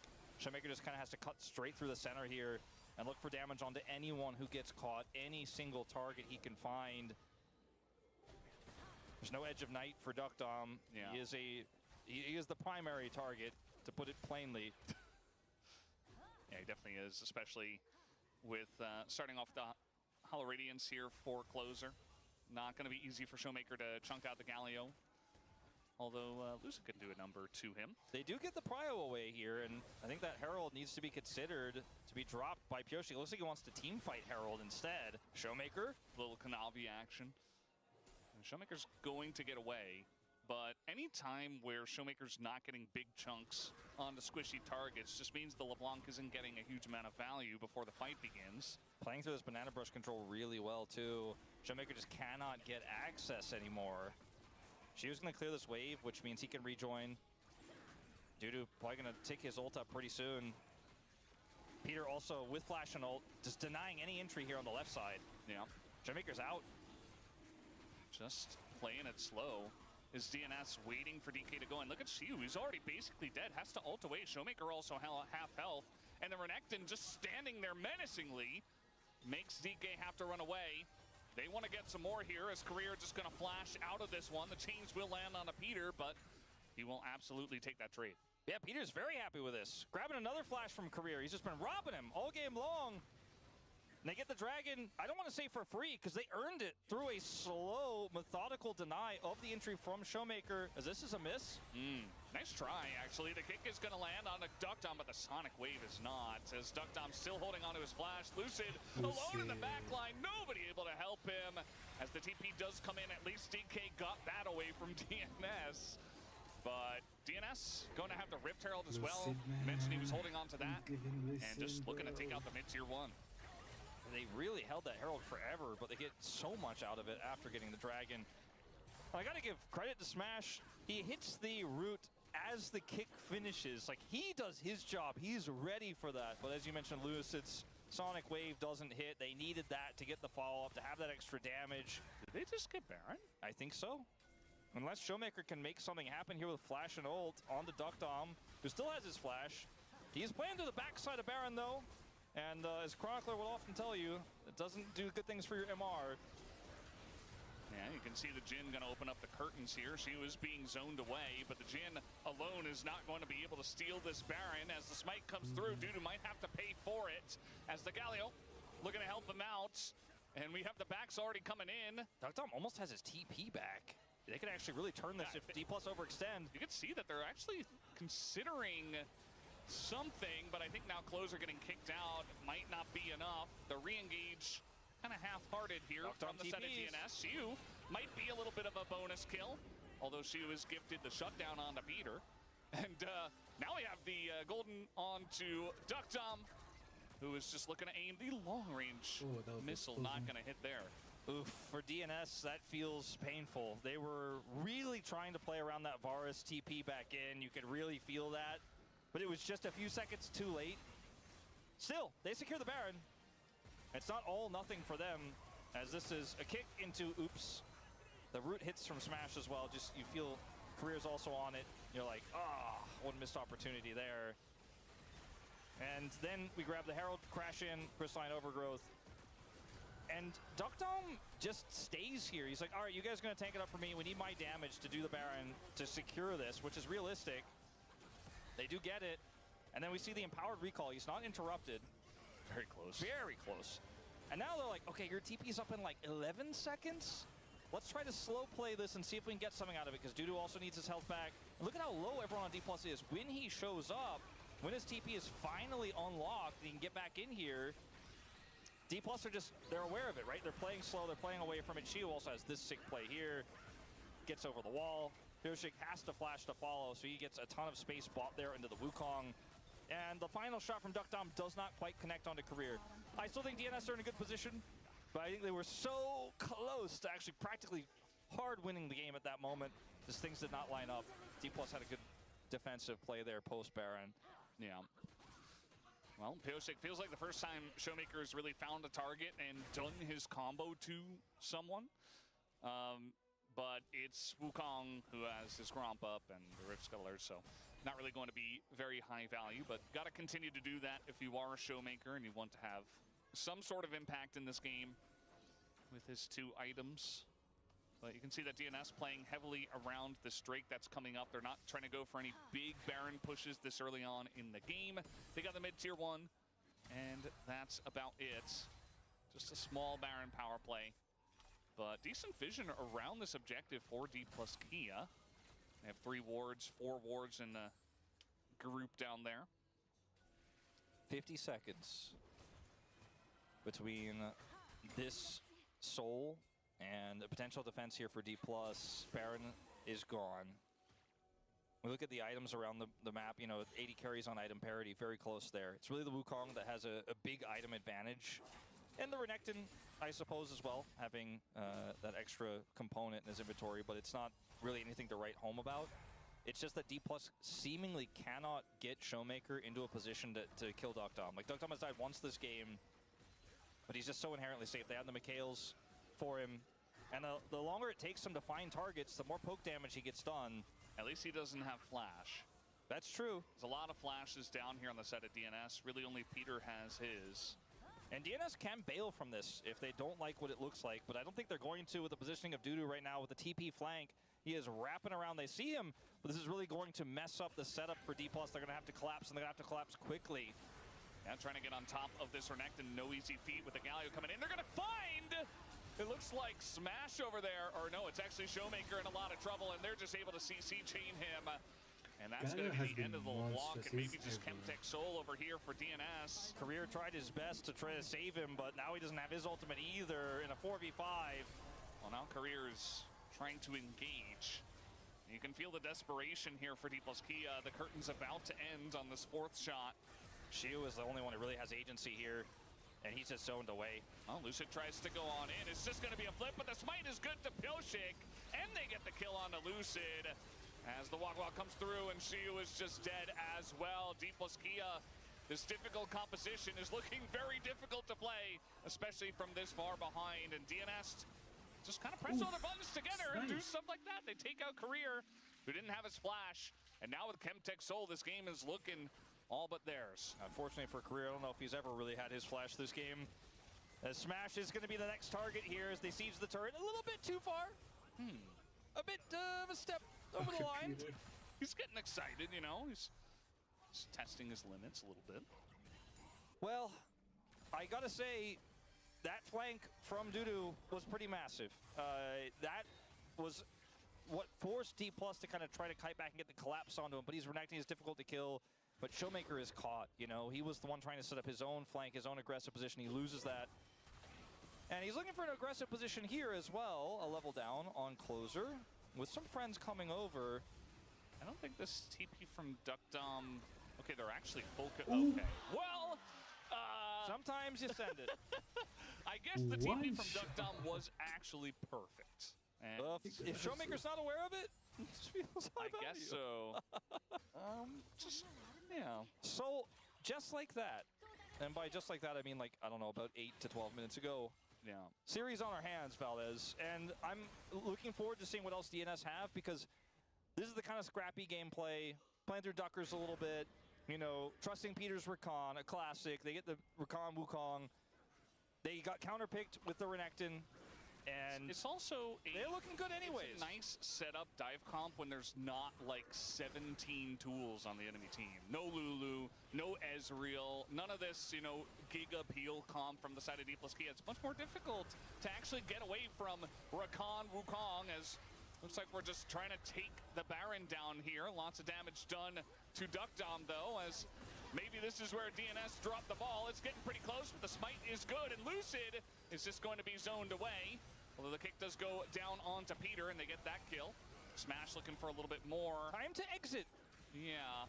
Pioshik pretending that he was a clone, and might just die. I think he has CA, though, and the damage is coming through on Career. I think the wallets are just too heavy for DNS, and D+K desperate to get something after the Baron goes away. Pioshik hitting, by the way, like every close smite that matters in this game.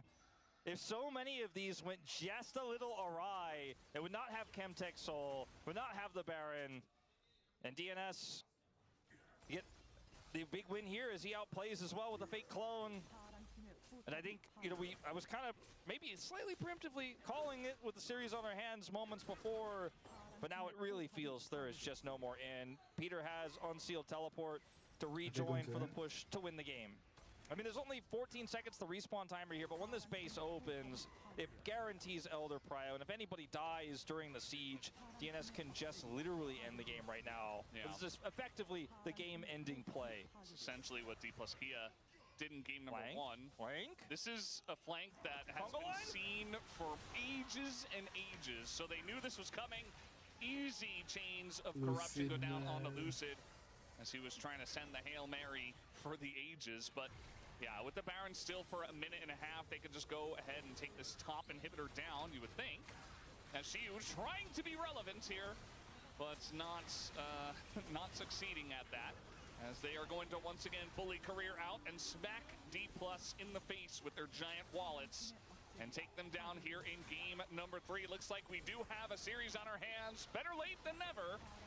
As DNS 14,000 gold lead, they will take a Nexus tonight and bring us to a game 4. It's 2-1. And isn't it such a refreshing look for DNS in this game 3 draft? It's a refreshing look for the DN Freaks fans of last year who have watched so many games like this that felt like a foregone conclusion get totally turned on their head with bad end calls, bad sieges, aggressive plays in the base, but they play it slow, they play it clean. That one Dragon fight where they just sat there and waited and waited and waited and waited was some really clean League of Legends out of them. And DNS are showing that this is not going to be that 3-0. And if you're in the Atlas train of thought, one game loss means it's a 3-2 for DNS. I'm not ready to cash that check just yet. I'm not ready to trust that much. But this is a very different look. And like you said, so many of those defensive tools are gone for them to continue to try to play aggressive. Pyosik has such a massive champion pool. We haven't seen the Hecarim. We haven't seen the Fury. The Rammus. We haven't seen the Graves or the Kindred. You know, there's a lot more League of Legends of this series left to play. It does certainly feel that way. And maybe we do have a small chance of silver scrapes on the cards. Didn't think it was going to happen today. Well, actually, I did. That was my prediction. But anyway, I didn't think it was going to happen like after this. game 2, maybe after nobody game thought 2, so. It was like, well, looked like this was a done deal. But now we have a series on our hands. It's 2-1. D plus Kia will be back. Who's fitting this blue?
리신 뚫자 리신 뚫자 그리고 나 민카이 앞으로 지를각 나오냐? 리신 공 리신 이거 도와줘 얘들아 도와줘 오라 높여. 억제기 하고 일단 더 보던지 도와줘 야, 오로라 노플인데 이거 천천히 갖고 와봐도 아니 갈리오 텔로 많아 없어 진궁 켜주면 봐줘. 오케이 야 물렸다 난 뺏고. 오히려 볼게 더봐 진 아래 봐줘 아래 봐줄게. 진 노플이야 진 노플 쳐보자 나진 이거 더 빨리 아 오케이 진 볼게 아진 잡았다 이러면 나이스. 끝내자 끝내자. 라인전이 잘 됐네 나이스 아 나이스 갈리오 좋았다 나이스 This has to mean the world to you. This has to be top priority. Legends never die.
So far, so good.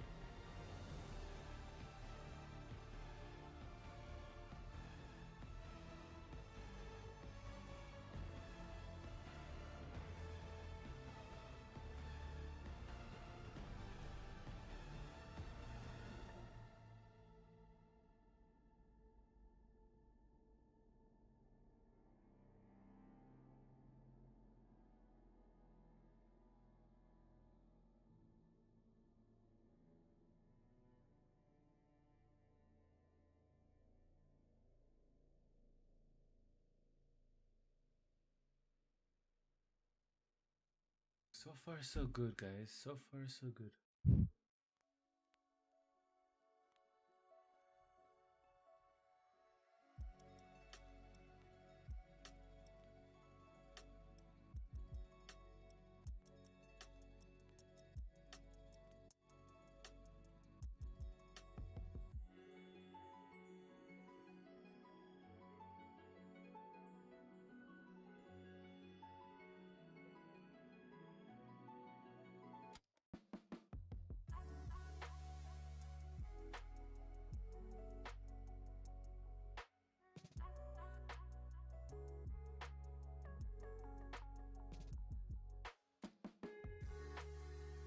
Okay.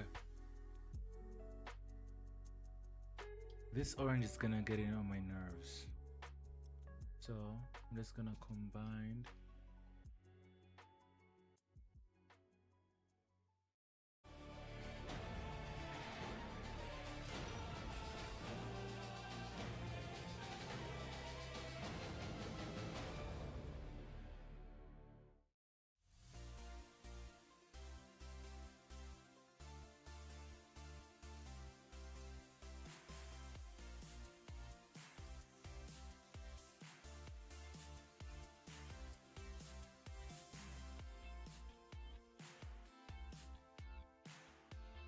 Winking Ari always gets me. Did you see that one? All right. Welcome back to the space. Degon here alongside the Atlantalist. And who used to be the artist formerly known as Smug Did, because he was a 3-0 predictor and trusted the easy victory. Look at that. Also roped Max into it as well. And now, after that kind of draft here, Atlas. Yeah, I've got a few things that I want to say about this. Yeah. Maybe things don't need to be said. Maybe that's all we really need. Let's just caption that and just put what did with King Paro on his head as the entire segment. No, I saw it in the draft. I saw the moment that DK went, no, it's not about winning. Let's just ego draft. And it was at the very beginning. We saw the Aurora locked in. I was like, oh, nice. That's a good pick, right? They follow up with Varus Wukong. Varus, incredibly powerful on this patch. We've mentioned it many, many times. Wukong, decent pick, especially for Pyoshik. And then they hovered Nocturne. And I was like, oh. Yeah, that Aurora is so much Nocturne, better. incredible combination. Yes. Global presence. Incredibly strong, can scale alongside. You get a free level 6, right? Up against a Wukong. Yeah. Beautiful matchup there. And then, you know what Lucid was like? It was like, nah. Ego draft, baby. Let's just lock in Lee Sin. And they then just locked in a whole bunch of stuff that has to win in the first 2 minutes of the game. And they didn't win in the first 2 minutes of the game and just straight up lost. There was nothing they could do. That game was a disaster.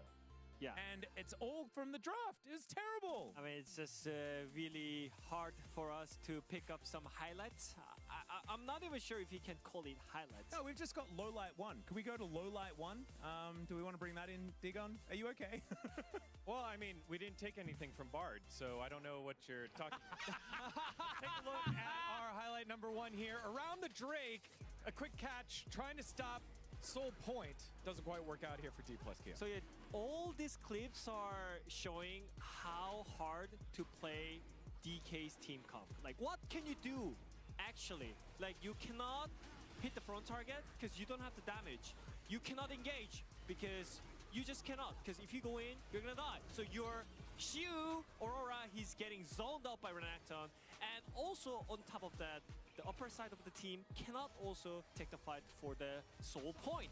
And what happens next? They're gonna just go for the fight for nothing. Yeah, and the problem is, like, they can't flank, right? Because they just don't have a good enough team composition. There's a Galio in the game, right? The flank goes off and then he just throws down the ulti. Look They at get Galio. outranged by everything. They get out team fought by everything. They have no seats. It's just a disaster. Lucid tries to get in here and there's nothing they can really do. And honestly, like, you were seeing what was unfolding and you're like, oh, but what if they did... Oh, hang on, no, there's nothing that they could do, actually. And then they lose. Yeah, and the second clip is literally the same thing because they couldn't really do anything. So, yeah, they have to try something, And look, they caught Dudu on a flank. But Yeah. there's Galio! But, like, look at the HP! Yes, you landed the good Bard ulti, but where's the damage? Where's the damage? Varus is shooting over the wall, and, like, there's nothing you can do. Maybe you can kill Rakan. No, he's gonna jump over the wall. And now, there's nothing. Like, literally, I cannot see any window or angle from DK from this side. Like, it's really impossible. Unwinnable draft, I would say.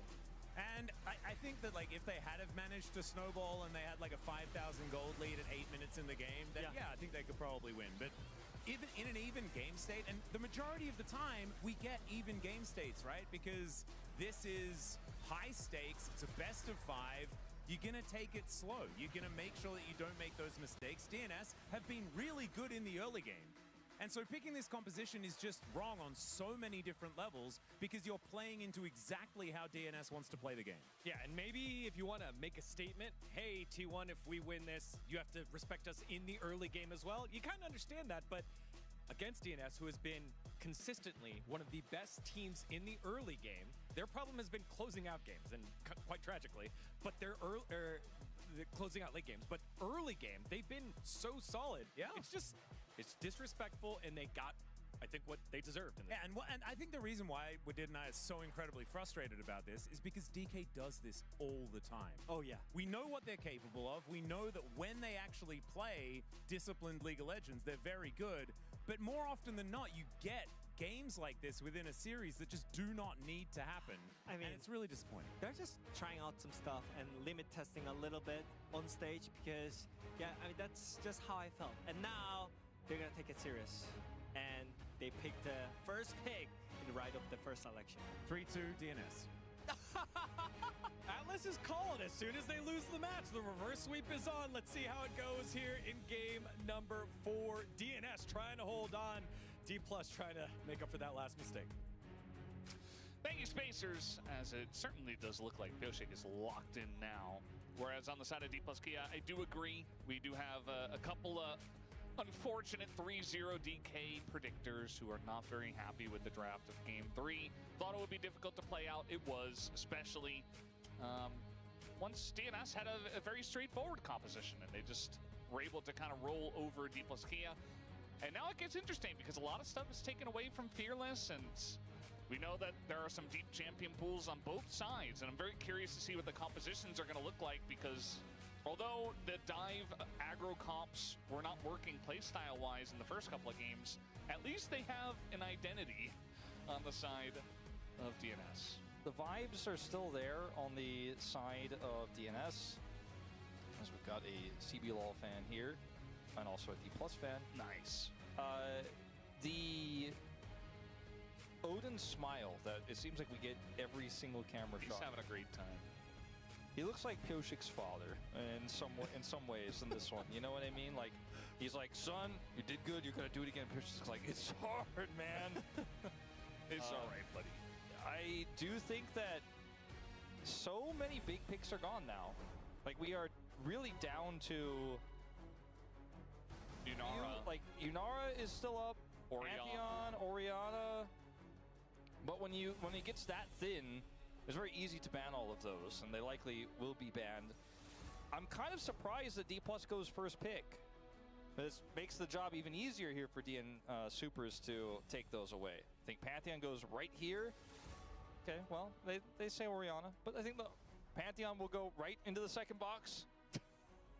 Or maybe the third one, depending on how they're feeling. Now, they could try to say, look, I'd like to trade Yunara for Pantheon, but I wouldn't take that trade, to be honest, just simply because both these AD carries are pretty insane, and there's a lot of playmaking power there. Yeah, I wouldn't put a top-tier hyper carry in Smash's hands, like, especially with the way that Game 1 and 2 went, and then he was put on Jhin in that comp, and then it looked very different. I think if you're DK, you just kind of want to draft like you did in the first couple of games, and Yunara makes that very easy. They're going to take away the Lucian, which I think is another good choice. I think Diablo made a pretty big statement that lead into a Fearless series, the Lucian, when there's not that many engaged tools to kill him. And Milio says, you shoot far. He does. Emilio does say that. That's basically his only voice line. He says it in a very cute, childlike voice, You shoot but far. yeah. And that's all. Silas. It's an interesting ban here. Any? Is I mean, this like the Malphite? first day of LCK Cup? It's like, oh, they banned Silas. They're gonna pick Malphite. I don't think Malphite really holds that much water here. Yeah. Let's see. I mean, there could be an angle later on, but it's not a Nara's first pick available champ. still. But yeah. Do you ban Pantheon or you ban Yunara? It's really tough. Like, I was leaning towards Pantheon, but I kind of thought they'd do both and try to build the composition around counter picks on second pick here, but Smash is not going to be playing Yunara. Showmaker looking to build a Magi Soul Stealer. So I thought that was the easiest, just smash that Yunara pick, first pick I've ever seen. Instead, they pick Ari. And Nico is available. So what lane are you going to have to beat this one? What did Alistar by into this? it? Question mark. What does Ari go with that's still available? That she has to be this highly prioritized? Lissandra Drungle. Yeah. No. I think you're right. I think that's the only one that's left. Smash is like, oh, I don't want to play anything into this. Maybe we just try to lob bombs with Ziggs. So stressed. Now, Ashe Seraphine, I guess, wins. There you go. Then you charm into a charm. So you can charm them while you charm them. Yeah. Some people will get that reference. Exhibit I guess A. that's an old one, yeah. Exhibit A. I like that. Cannon. Definitely. So Cannon, it feels like a Nard deterrent pick. Yeah. And this works well with the Pop Blossom. Yeah, it's you know, another circle. It's gonna win pretty much any lane, especially with Aurora out of the picture in the top lane now. I feel like it's a good blind pick, so you can hold your counter for later, especially for Pioshik, right? Who is somebody who can get value out of counter pick jungle. Say Yorick is gone, so I kind of struggle into this.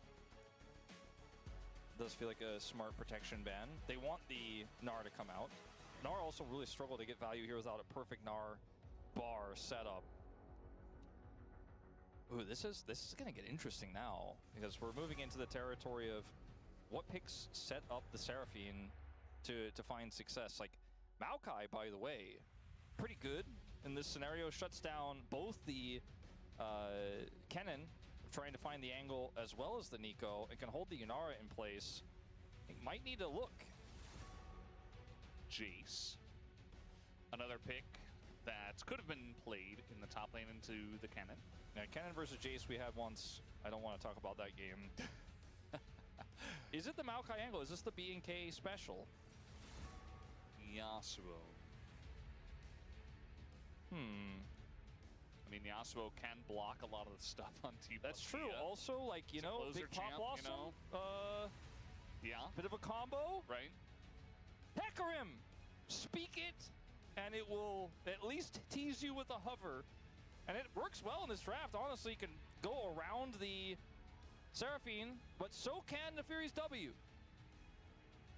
And so I suppose it worked yesterday, and he's going to hope to pull this one out for success here again to bring it to 5. Is it Maokai time? Lucid's Maokai made Chronicler grab onto things tightly many a time. It's about as angry as he would get. Sion. Sion first. Try to absorb that pressure, front to back. Sion's fine. Another great setup for the Seraphine ult to extend. Very easy. Yeah. But now you're playing this kind of front to back comp with Ahri Ashe. I don't know. I'm just not really seeing it. Like, what if you where's hold the them third, in position? Where's the third threat here? What is Lucid playing? Kindred? I don't know. There's just... That would be kind of cool. Aatrox? Aatrox, another great extender for the Seraphine. And we'll get a ton of value out of the sustain Seraphine brings on that 2-item spike with a Aatrox diadem. jungle? I didn't really think about this because this has fallen off in a huge way, but I do think it absolutely works. It's a really nice stroke of the draft here by CVMax to pull this one out. And I already said it before, so I'm not going to say it again, but this is going to offer a lot of extra damage for closer here on this Victor. Some zoning tools But it's tough into Ash, Arrow, Charm, this insane front line. Victor has to play very safe. There are 3 major threats in terms of damage here in this composition, and there are really 2 tools to get on top of the back line, but arguably 3. It depends on how, obviously, the cannon decides to ultimate. Does he want to ult for peel for the Yunar? Does he want to ult for backline access? I did not think I was going to like where this draft ended for D+, but ultimately the Scion and the Aatrox really kind of save it for me. I like their angle here. And it may just be that I'm not as sold on Closer's ability to play the Victor. He could have played Lissandra here as well. I don't know why I'm stuck on the Lissandra a little bit today, but could have worked as a nice follow-up, a little bit of extra mobility. I'm not as sold, I think, on the D+ Kia comp. Like, obviously, it has ways that it can work. I think it has some nice cohesiveness where you survive forever. You've got a great front line. You have maybe enough damage with the Aatrox. There's not a lot of tanks on the other side. There are ways to make it work, but you've also got Smash playing Ash. I don't know. I don't know. I need to see it in action, and we'll just have to wait and see from the side of D+ Kia. As looks like we're just about ready to go. Or rather, let's jump onto the Rift for game number 4.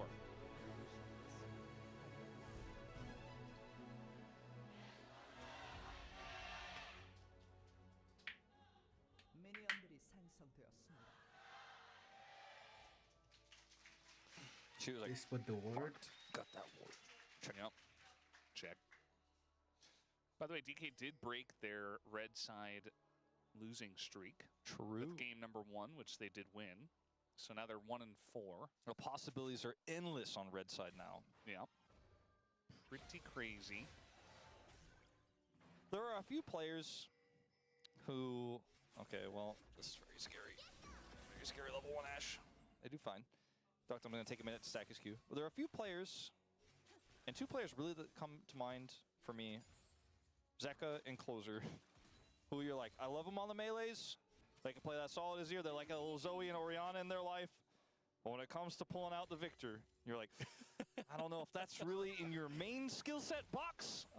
Because Closer, obviously very strong player, has a lot of experience playing Victor and mages in the past. But it's Closer's the proactive mid laner who likes to go in and make the play and set his teammates up for success, like the Galio, the Yone, the Akali, the Sylas. He has been often called by many budget Zeka for that reason. And I see Victor and I go, I think back to Zeka's Victor game, the finals of LCK 2025. Pyosik is coming for an early gank here. This is Raptor-esque. They're gonna know though, because I mean, they should know. Okay, I guess they're not going to know. But the root is going to miss. When they saw that root miss, they knew. They know something. They have learned something. Pyosik going for the early gank. He was able to avoid the hawk shot, but I think they shot it to the top side of the jungle and didn't see any dogs. So they should have known, okay, well, he's probably somewhere around the bottom side. Yeah, they probably made the call big dog. Yeah. And then clasped hands together. Big hot dog. And that was when they knew that Peter would miss the flash route, so they just decided to stay. Honestly, a good call. That's a good idea. Still is going to be a lot of damage done to Smash. I think it's kind of okay, though, because he has a Seraphine with him. They end up crashing this wave in. And so, flash down for Peter. Yeah, just anything to take a little bit of the edge off, because this lane is obviously still going to be very annoying, but at least if you put Smash a little bit behind, makes it so maybe D+ Kia consider twice going as aggressively as maybe they would like to. As Pyosik down a level says, I can avoid a lot of your stuff. Pyosik is like, it turns out that sweet spot's a little lower cooldown than the gold card I was interacting with yesterday. I'm going to have to play this a little differently. Yeah, he's learning.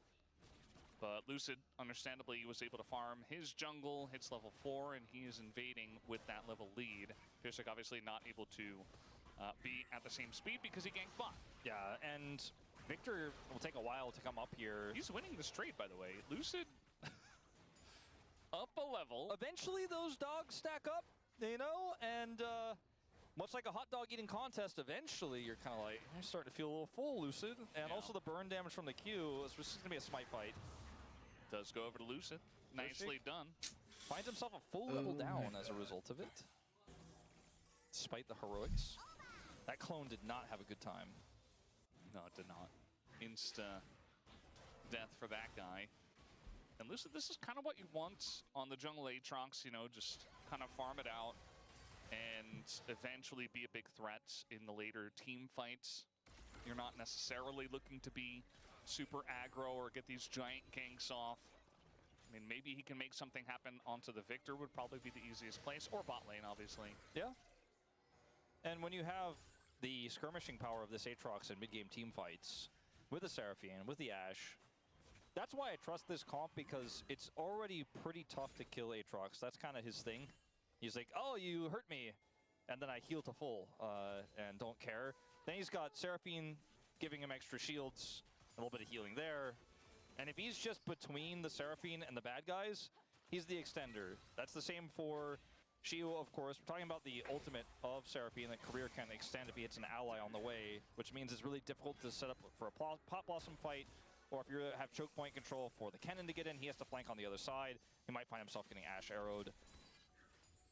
And I know we say this a lot, and I probably am the biggest preacher of this, but obviously map control, vision, that sort of stuff gives you more agency with this Kennen. Wolf turret enjoyers. Yes. No Zoe in this game, though. No. Just a very obvious thing, but it's true that without the vision, and with the Seraphine holding choke points, and with no way for the Kennen to get to the back line, you have to run through a Seraphine ult and an Ashe arrow, and then the healing that's going to keep this Sion Aatrox alive to get stuff done. Duckdom's going to have to auto a lot, is really what I'm getting at here. And heal deny items will be very helpful. Kind of very slow dragon started up here by Lucid. He has so much prio from bot, as Dudu's going to go in for a trade against Shiyu. It will be a advantageous trade, but at the end of the day, it is Sion. We do have Pyosik in the pit. Yeah, Pyosik is ready to challenge this. No ultimates for the supports here. I mean, he wasn't able to deny the smite, but it looks like Lucid's got his upgraded, whereas we don't have the same for Pyosik. So wasn't really much of a flip after all. 21 to 19, you could see it there on the pets. I mean, the fact that it came down to being as close as that was pretty interesting. If there was a mistake made, Pyosik could just get a huge win. Speaking of mistakes made, not really. That's not fair. Actually, honestly, that's not fair. Poor career. Just, you know, mistakes made, mistakes made. Yeah. You know, he That is die, he's saying. fine. Have to use the sums. He's okay. Not gonna really hurt them too bad. Like, they're backing anyways. Career delayed Peter's back right there. Absolutely. He's been eating a lot of flack recently, and obviously that last Bard game was about as inspiring as the one before that. But at the same time, you know, he's fine. It's okay. He's a big part of this composition. They have put him on these enchanters. They've decided that's his role. Not sure if he necessarily agrees with it, but he's going to be a big part of this game. Yeah, I think his Leona was pretty good. You know, like him on the... very close there from Showmaker, actually, trying to force the Spirit Rush. Is closer, and Showmaker holds the entire way. But now he has basically 0 health, so... Yeah, that's going to be plate gold and some minions denied. But it was really cool how he used absolutely nothing. And also gained absolutely nothing. It was pretty close to getting stuck by the gravity field. Yeah. That would have been certain death if he did not flash and was stunned there. Level 6 advantage for Peter briefly. I mean, very briefly. Well, like I said. Oh, that was for him as Duckdom. Ah, yes, yes. Nico still fooling us in 2026. The roots are coming in, and there is the flash forced. His career does hit level 6 himself. So now Peter has level 6 ult advantage. He does. It's true. No flash, though. So. Double sums picked up here. Dudu has been playing this matchup very aggressively and has generated a pretty significant lead. On the other side of things, Lucid is the big lead here for D+. With the farm advantage he has, he also holds half a level lead. And now this bottom duo needs some help to get back to their turret. Please help, Yes. Peter says. They have fallen and they can't get up. Pressed his life alert. And it's true. It's the right idea to back away, but it doesn't stop the bleeding all too much. Shaposhik is telling him he needs $19.99 plus shipping and handling, or he is not going to that bottom lane. Yep. You can press the button all you want. Okay, Showmaker is not really controlling this lane the way I thought he might. He has obviously had very little jungle attention. Oh! Big arrow gonna force a flash. Nice one there from Smash. Smash attention is real though.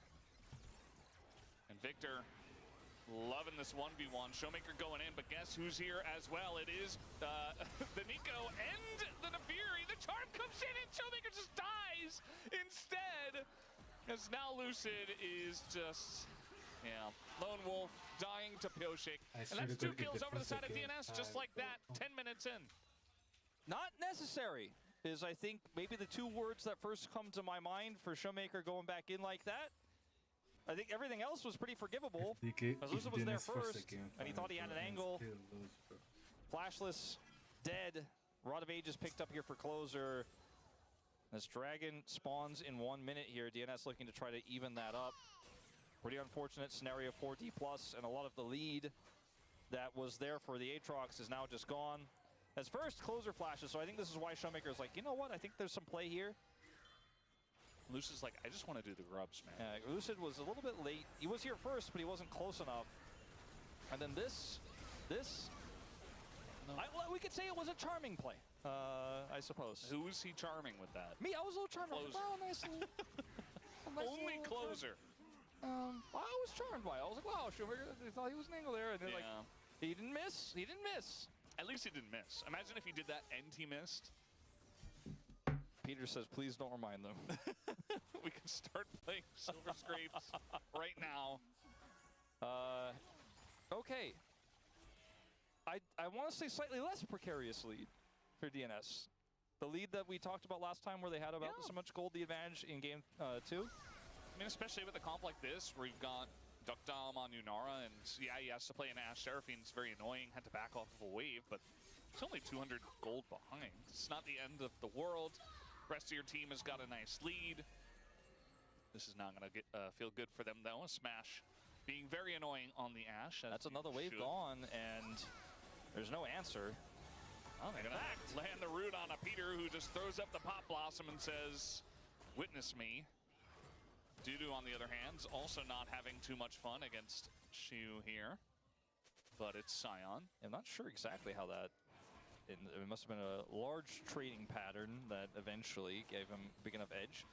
Smash is ultless, but he is also kind of close by, so Pioshik may want to think twice about this, as he is going to show up, and Pioshik's like, oh, not again. Just going to try to steal it, not going to get it. And like the way that bottom side, like the timing for that play from Smash and Career there is enough to get them 2 dragons in a row into Cloud Soul here with this composition. Pretty insane. And DNS lead significantly diminished, but now against double dragon, not feeling like you have a ton of ins in terms of slowing this game down for this Victor to really truly come online. I mean, he is already a bit of a threat, bit of a lead, but he still needs more time before he just presses R and everybody is in awe. Yeah. Peter, no ult, so this is a tough scrap to commit to. Going all in onto Lucid, who does have the World Ender and his flash available. Pioshik trying to get something, but instead he will get nothing. A lot of damage, though. If there was a dragon up, would feel real nice. Yeah. However... It's a bit of a charming play, you know? It's like, oh yeah, cool fight, okay. I was going to say, maybe I see where you're going with this. He once again shows he's got that dog in him. Yeah. Well, I'm glad we get the confirmation. I wasn't sure. Even though yesterday did happen. He was deathless yesterday, currently deathless. It was a bit of a tough situation for them yesterday. Currently a bit of a tough situation for them. It was Infernal Soul yesterday, it's Cloud Soul this time, so maybe that part... It's a little bit different, yeah. Not going to help him, but... Pioshik here with no ult. He's still got that dog in him. He's just going to jump away. They're trying to handle the Ashe Seraphine. I do like the way that Smash and Career are playing this, where they're trying to just squeeze out as much as they possibly can. Every Drake, all of the leads, get as many turret plates as possible, make sure all the Ashe arrows are doing something, even if it's stopping a back. If, you know, Peter was able to make some sort of flash Pop Blossom play there, I think that would have been great, right? It would have stopped them, but instead it's just more advantages stacking up here. Full control of the bottom side remains. Like And it's going to be a while before we can talk about Duck Tom scaling in this game. I think that the way that these comps interact with each other, though, is more about not the gold lead, not the item advantage, but map control, as I mentioned before, and how much agency Dudu has. Because Dudu is also going to be a big threat in this game.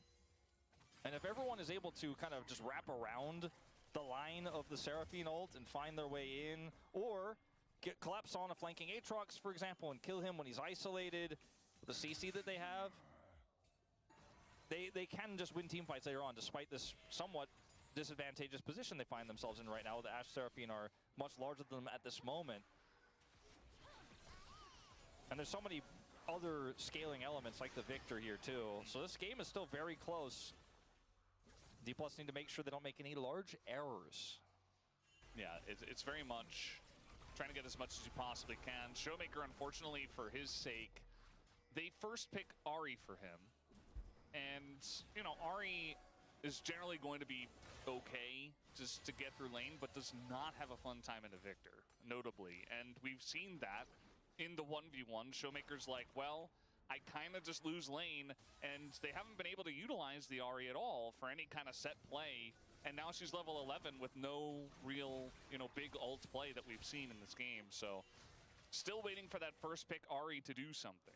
Yeah, and Closer has turned this Victor champ into a closer champ in this matchup, where he's just constantly putting the aggression on, getting those aggressive trades. And the good news is that, A, if you're a Showmaker fan, you like to see that Darksteel. Because usually Showmaker has a pretty high win rate when he ever buys this item. But the real point I was going to make is that his Rod of Ages is so late that when it does transform, he'll get so much value out of it. So where's Pilshik going with this one? He does have his flash. W-Town. Yeah. I guess so. His ring finger was ready, Valdez. That's where it was going. Ring finger on W, that's crazy. Shouldn't it be on Q? Dude, do you have your pinky on Q? I saw as I pressed W with ring. Sometimes. I might be a bit of a psychopath, That's but a bit non-standard, but you are a lefty, so I guess it's par for the course. They're trying to take down Dudu here with pretty much everything, and I think they will be successful. They do take him out, although the Rift Herald will go the way of DNS. Pyosik picks up the eye, and now just has to try to survive with that one. Duckdom also in a rough spot, is going to have to flash away, but yeah, no volleys here. Flash forward from Xiu. Not quite going to be enough damage, though, and now Xiu kind of in no man's land, but not like they can really punish him. he's too tanky. He should be able to get out of here no problem. TP to the bottom lane. Oh, okay. I mean, they're just going to take the Gromp away. The more time they keep D+ here, the more value Closer gets on the opposite side, as Lucid will get this steal away. But Closer made a very clear choice that he was just going to go straight to sides here. So the cannon agency was there in this fight, sort of. Because the fact that he's flanking here means that D+ need to keep the focus on him, because if they ignore him, then he's going to have an amazing flank here, and Duckdom's going to clean up house, right? And they just drop the Herald entirely. His sacrifice gets them the Herald. As I thought with the quick cut, we had something happening in live, but the sacrifice for him does end up getting them the Herald. If he didn't flash there, I think they'd feel even better about it. Yeah. So it looks like Dipliskia kind of just have to give this Drake away. You see Lucid's hanging around, but just kind of waiting in the lack of vision. DNS going to move forward as a team, though, after the Drake take. And actually a nice little stun on a Lucid who's taken a bunch of residual damage. The arrow comes out, hits nothing. Pyosik just dodging everything. And Xiu is getting some alone time here with this turret. Doesn't have TP. This is something that DNS were aware of. And they also got the turret on the bottom side I was mentioning that Closer was hitting before they get the dragon. So they take a gold lead, actually, after this set of plays. A very close game, to be sure, but I think this Victor is really what's keeping DNS in it. Duda did not ult there, neither he held onto it. And Pyosik was able to get away with his W and movement alone. And we reset, we go again. This game is one of the games that makes you like kind of hold your breath. Yeah. Because you know at any moment, we're so close. This game is so close, but it's also with these two comps, so volatile and so easy to clean up, and there's no escape. Like, it's Ashe on one side, it's the Kennen, the Victor, Chaos Storm exploding on the other side, or Arcane Storm, whatever they call it now. And then Something like that. You know that, like, if it's a full clean ace in any next team fight for either side, if you're D+, like, oh god, it's done. Like, we're gonna get reverse sweeped. If you're DNS, that's it. That's your tournament, right? And so both teams are playing very carefully, very slowly. And it's a 4-kill game at nearly 20 minutes here with so much patience as a result. Like, the stakes could not be higher here for DNS. And they have the win cons. Actualizer's second item here for Victor as Closer's about to transform his rod. He is about to be pretty huge in this game pretty early. Yeah, he's going to be gigantic, and they don't really have a good answer for him outside of CC chaining him to death. So positioning going to be critical here for Closer.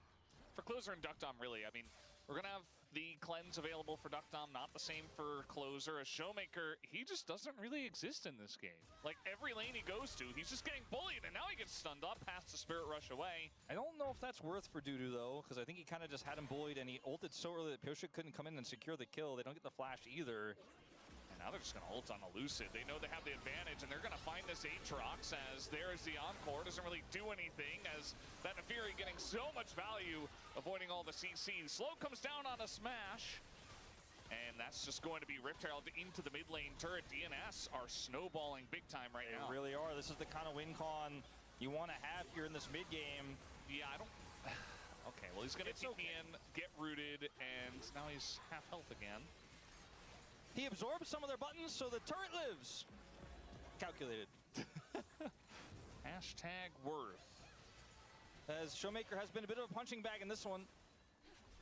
No other real way to say it, but they're now looking for their own punch back onto this mid turret, but it will be cleared this wave very quickly. Smash careful. So the play from Dudu, I don't know if he needed to commit the ult necessarily, but he's able to push Showmaker away.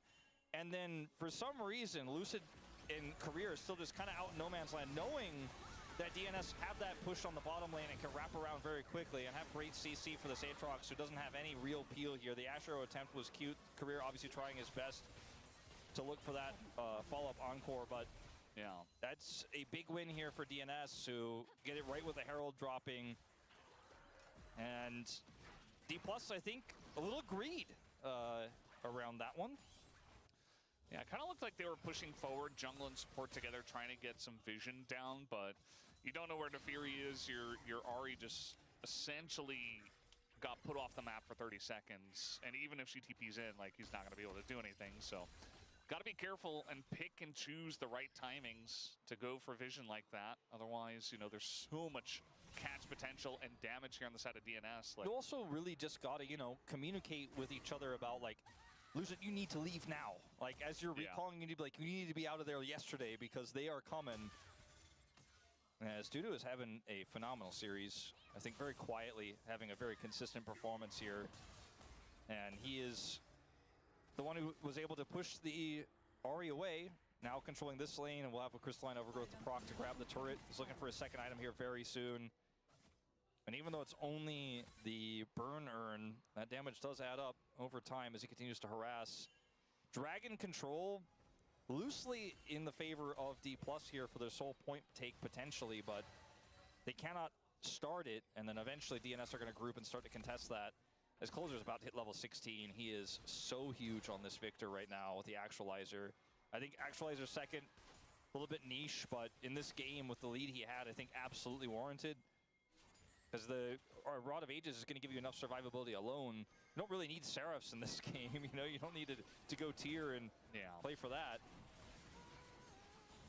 So they are set up here on this Dragon, but DNS are not going to let them get this one for free.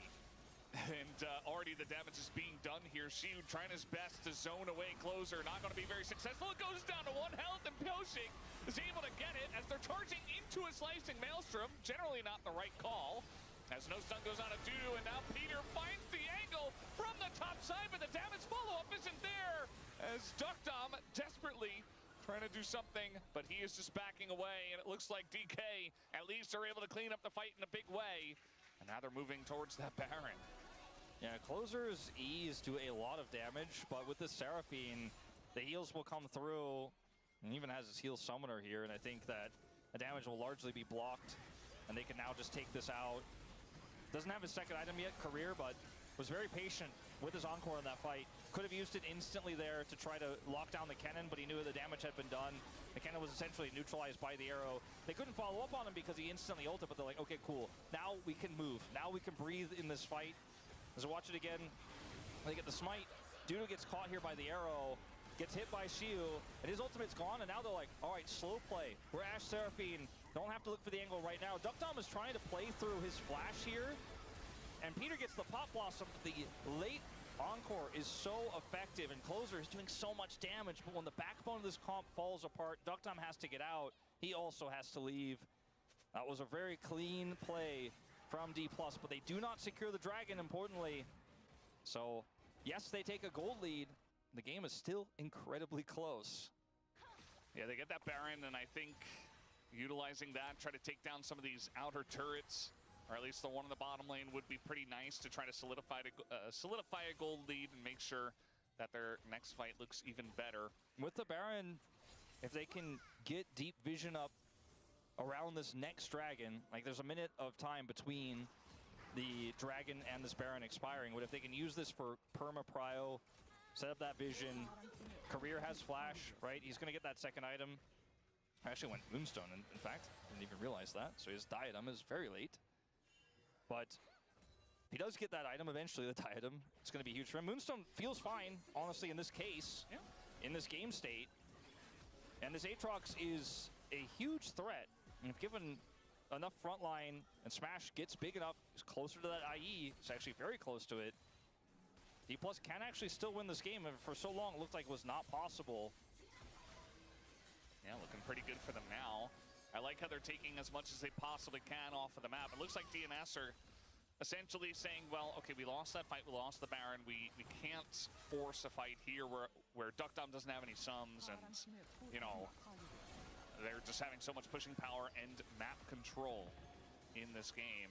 They're just trying to clear the waves and essentially not die and let the game go away just yet, but that just means that D+ Kia are gonna get this very strong lead now. Shiu just needs to mark the cannon, because they didn't have vision between mid and obviously where they're pushing here heavily in the bottom lane, but as long as cannon can't find that flank angle, I really don't think there's any threat here.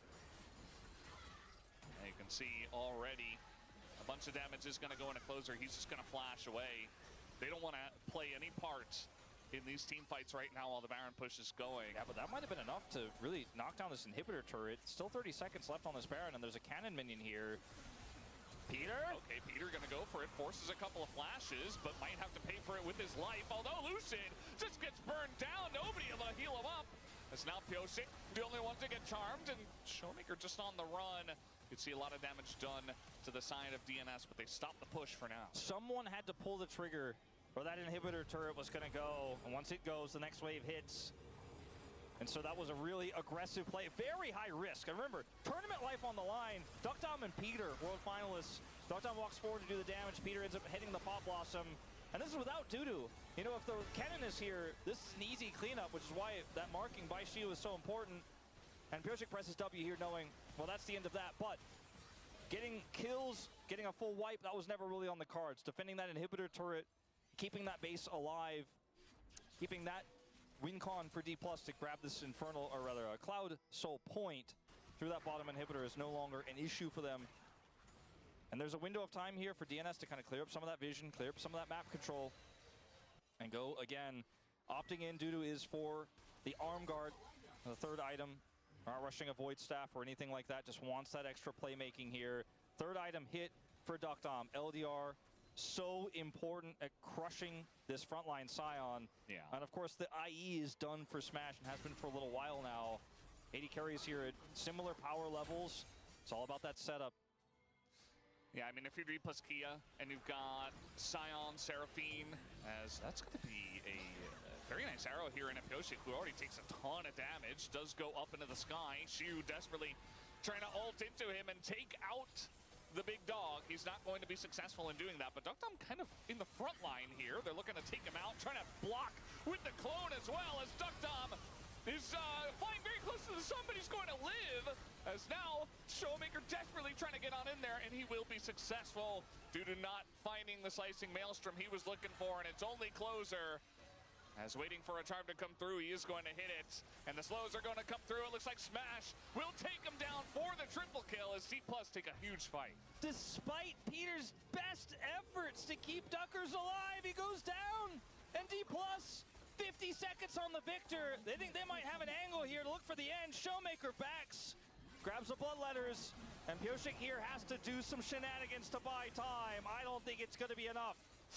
Big wave. He can't get close enough to clear the waves, and Peter on the Nico, he's going to try to land a root, but they just encore and burst him out, and all they have to do is hit the Nexus, and Smash takes one better than that. Looks like T+ Kia will be moving on to the next round against T1 as they take out DNS in a 3-1 fashion. One big slip up in game 3 for sure, but they came right back at it in a close game, number 4, and they're able to close it out. And ever since T1 dropped to that lower bracket, we expected this would be the matchup. The road there was a little bit different than we expected, as D+ had a bit of a tough fight in this one. At the end of the day, the fight will be won by them. And Showmaker, despite being very, very down early on in this game, he was able to pull it out in the end. I think for me, my vote may come off as a little bit controversial. And I'll keep it a secret for now. But I do think one player made the most consistent impact across the Rift. Tomorrow is Gen G versus I think BFX. I have an idea based And off then of on our Sunday Team it's 1 going to be BK conversation. versus T1. I was trying to look at the vote you put in, but And I then wasn't the actually able loser to. It may surprise some will face people, off, I but think, T1 right here. the way this game ended, And whoever unfortunately wins for the that side of DNS, plays was such a against the disjointed winner. skirmish down the bottom side. I think they thought they had an No angle to mistake. And really that's how it basically goes. win the game there. It's very broken up. If The win over Showmaker, though, here doesn't deals with kill the lose over Duckdom, here. they might And whoever actually get wins the full loses the wipe win. and win the game there. There were just so many things that could go wrong. Duckdom's positioning at the start was so... It was so poor. It was so easily collapsed upon that Peter has to ult early, but he buys enough space. Like, it was a beautiful fight. It's a tragic way for DNS to go out, especially if you're a fan of Navi the versus former KT MCoy, Rolster KC bottom versus duo, V2 in who 4 had hours. at least one more flash in the pan before their tournament life Time to go ends. to sleep for 4 hours. We then started wake up. off this season saying any X-Rise team, because we had so many in the playoffs, could beat any other team. D+ was the king of the Rise group, GG's, yo. and they do reign supreme here to go up against T1. Now, T1, of course, lost to B&K. We'll see if D+ can do what they did not. The last time they faced off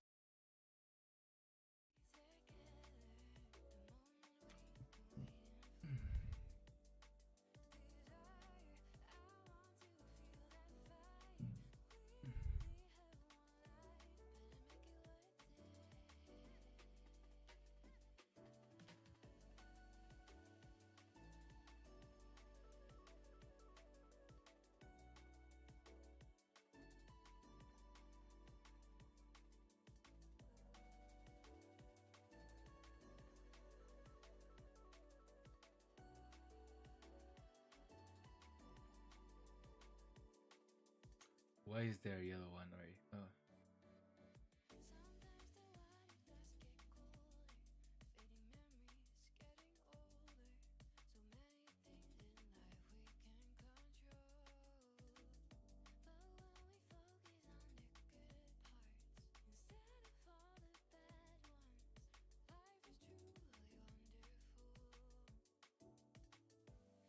always hard to keep believing when you start to get the feeling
What is this orange doing here?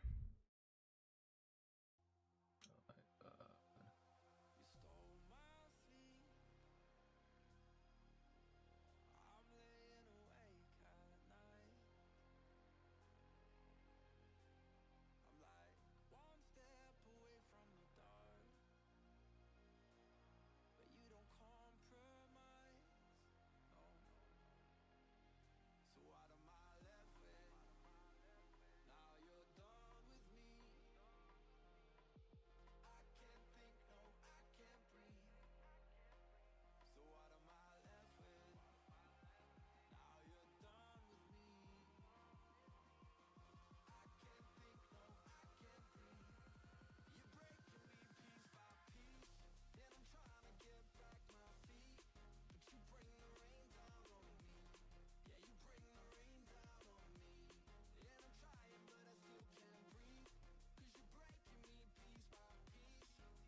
Why is an orange over here, bro?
Not bad.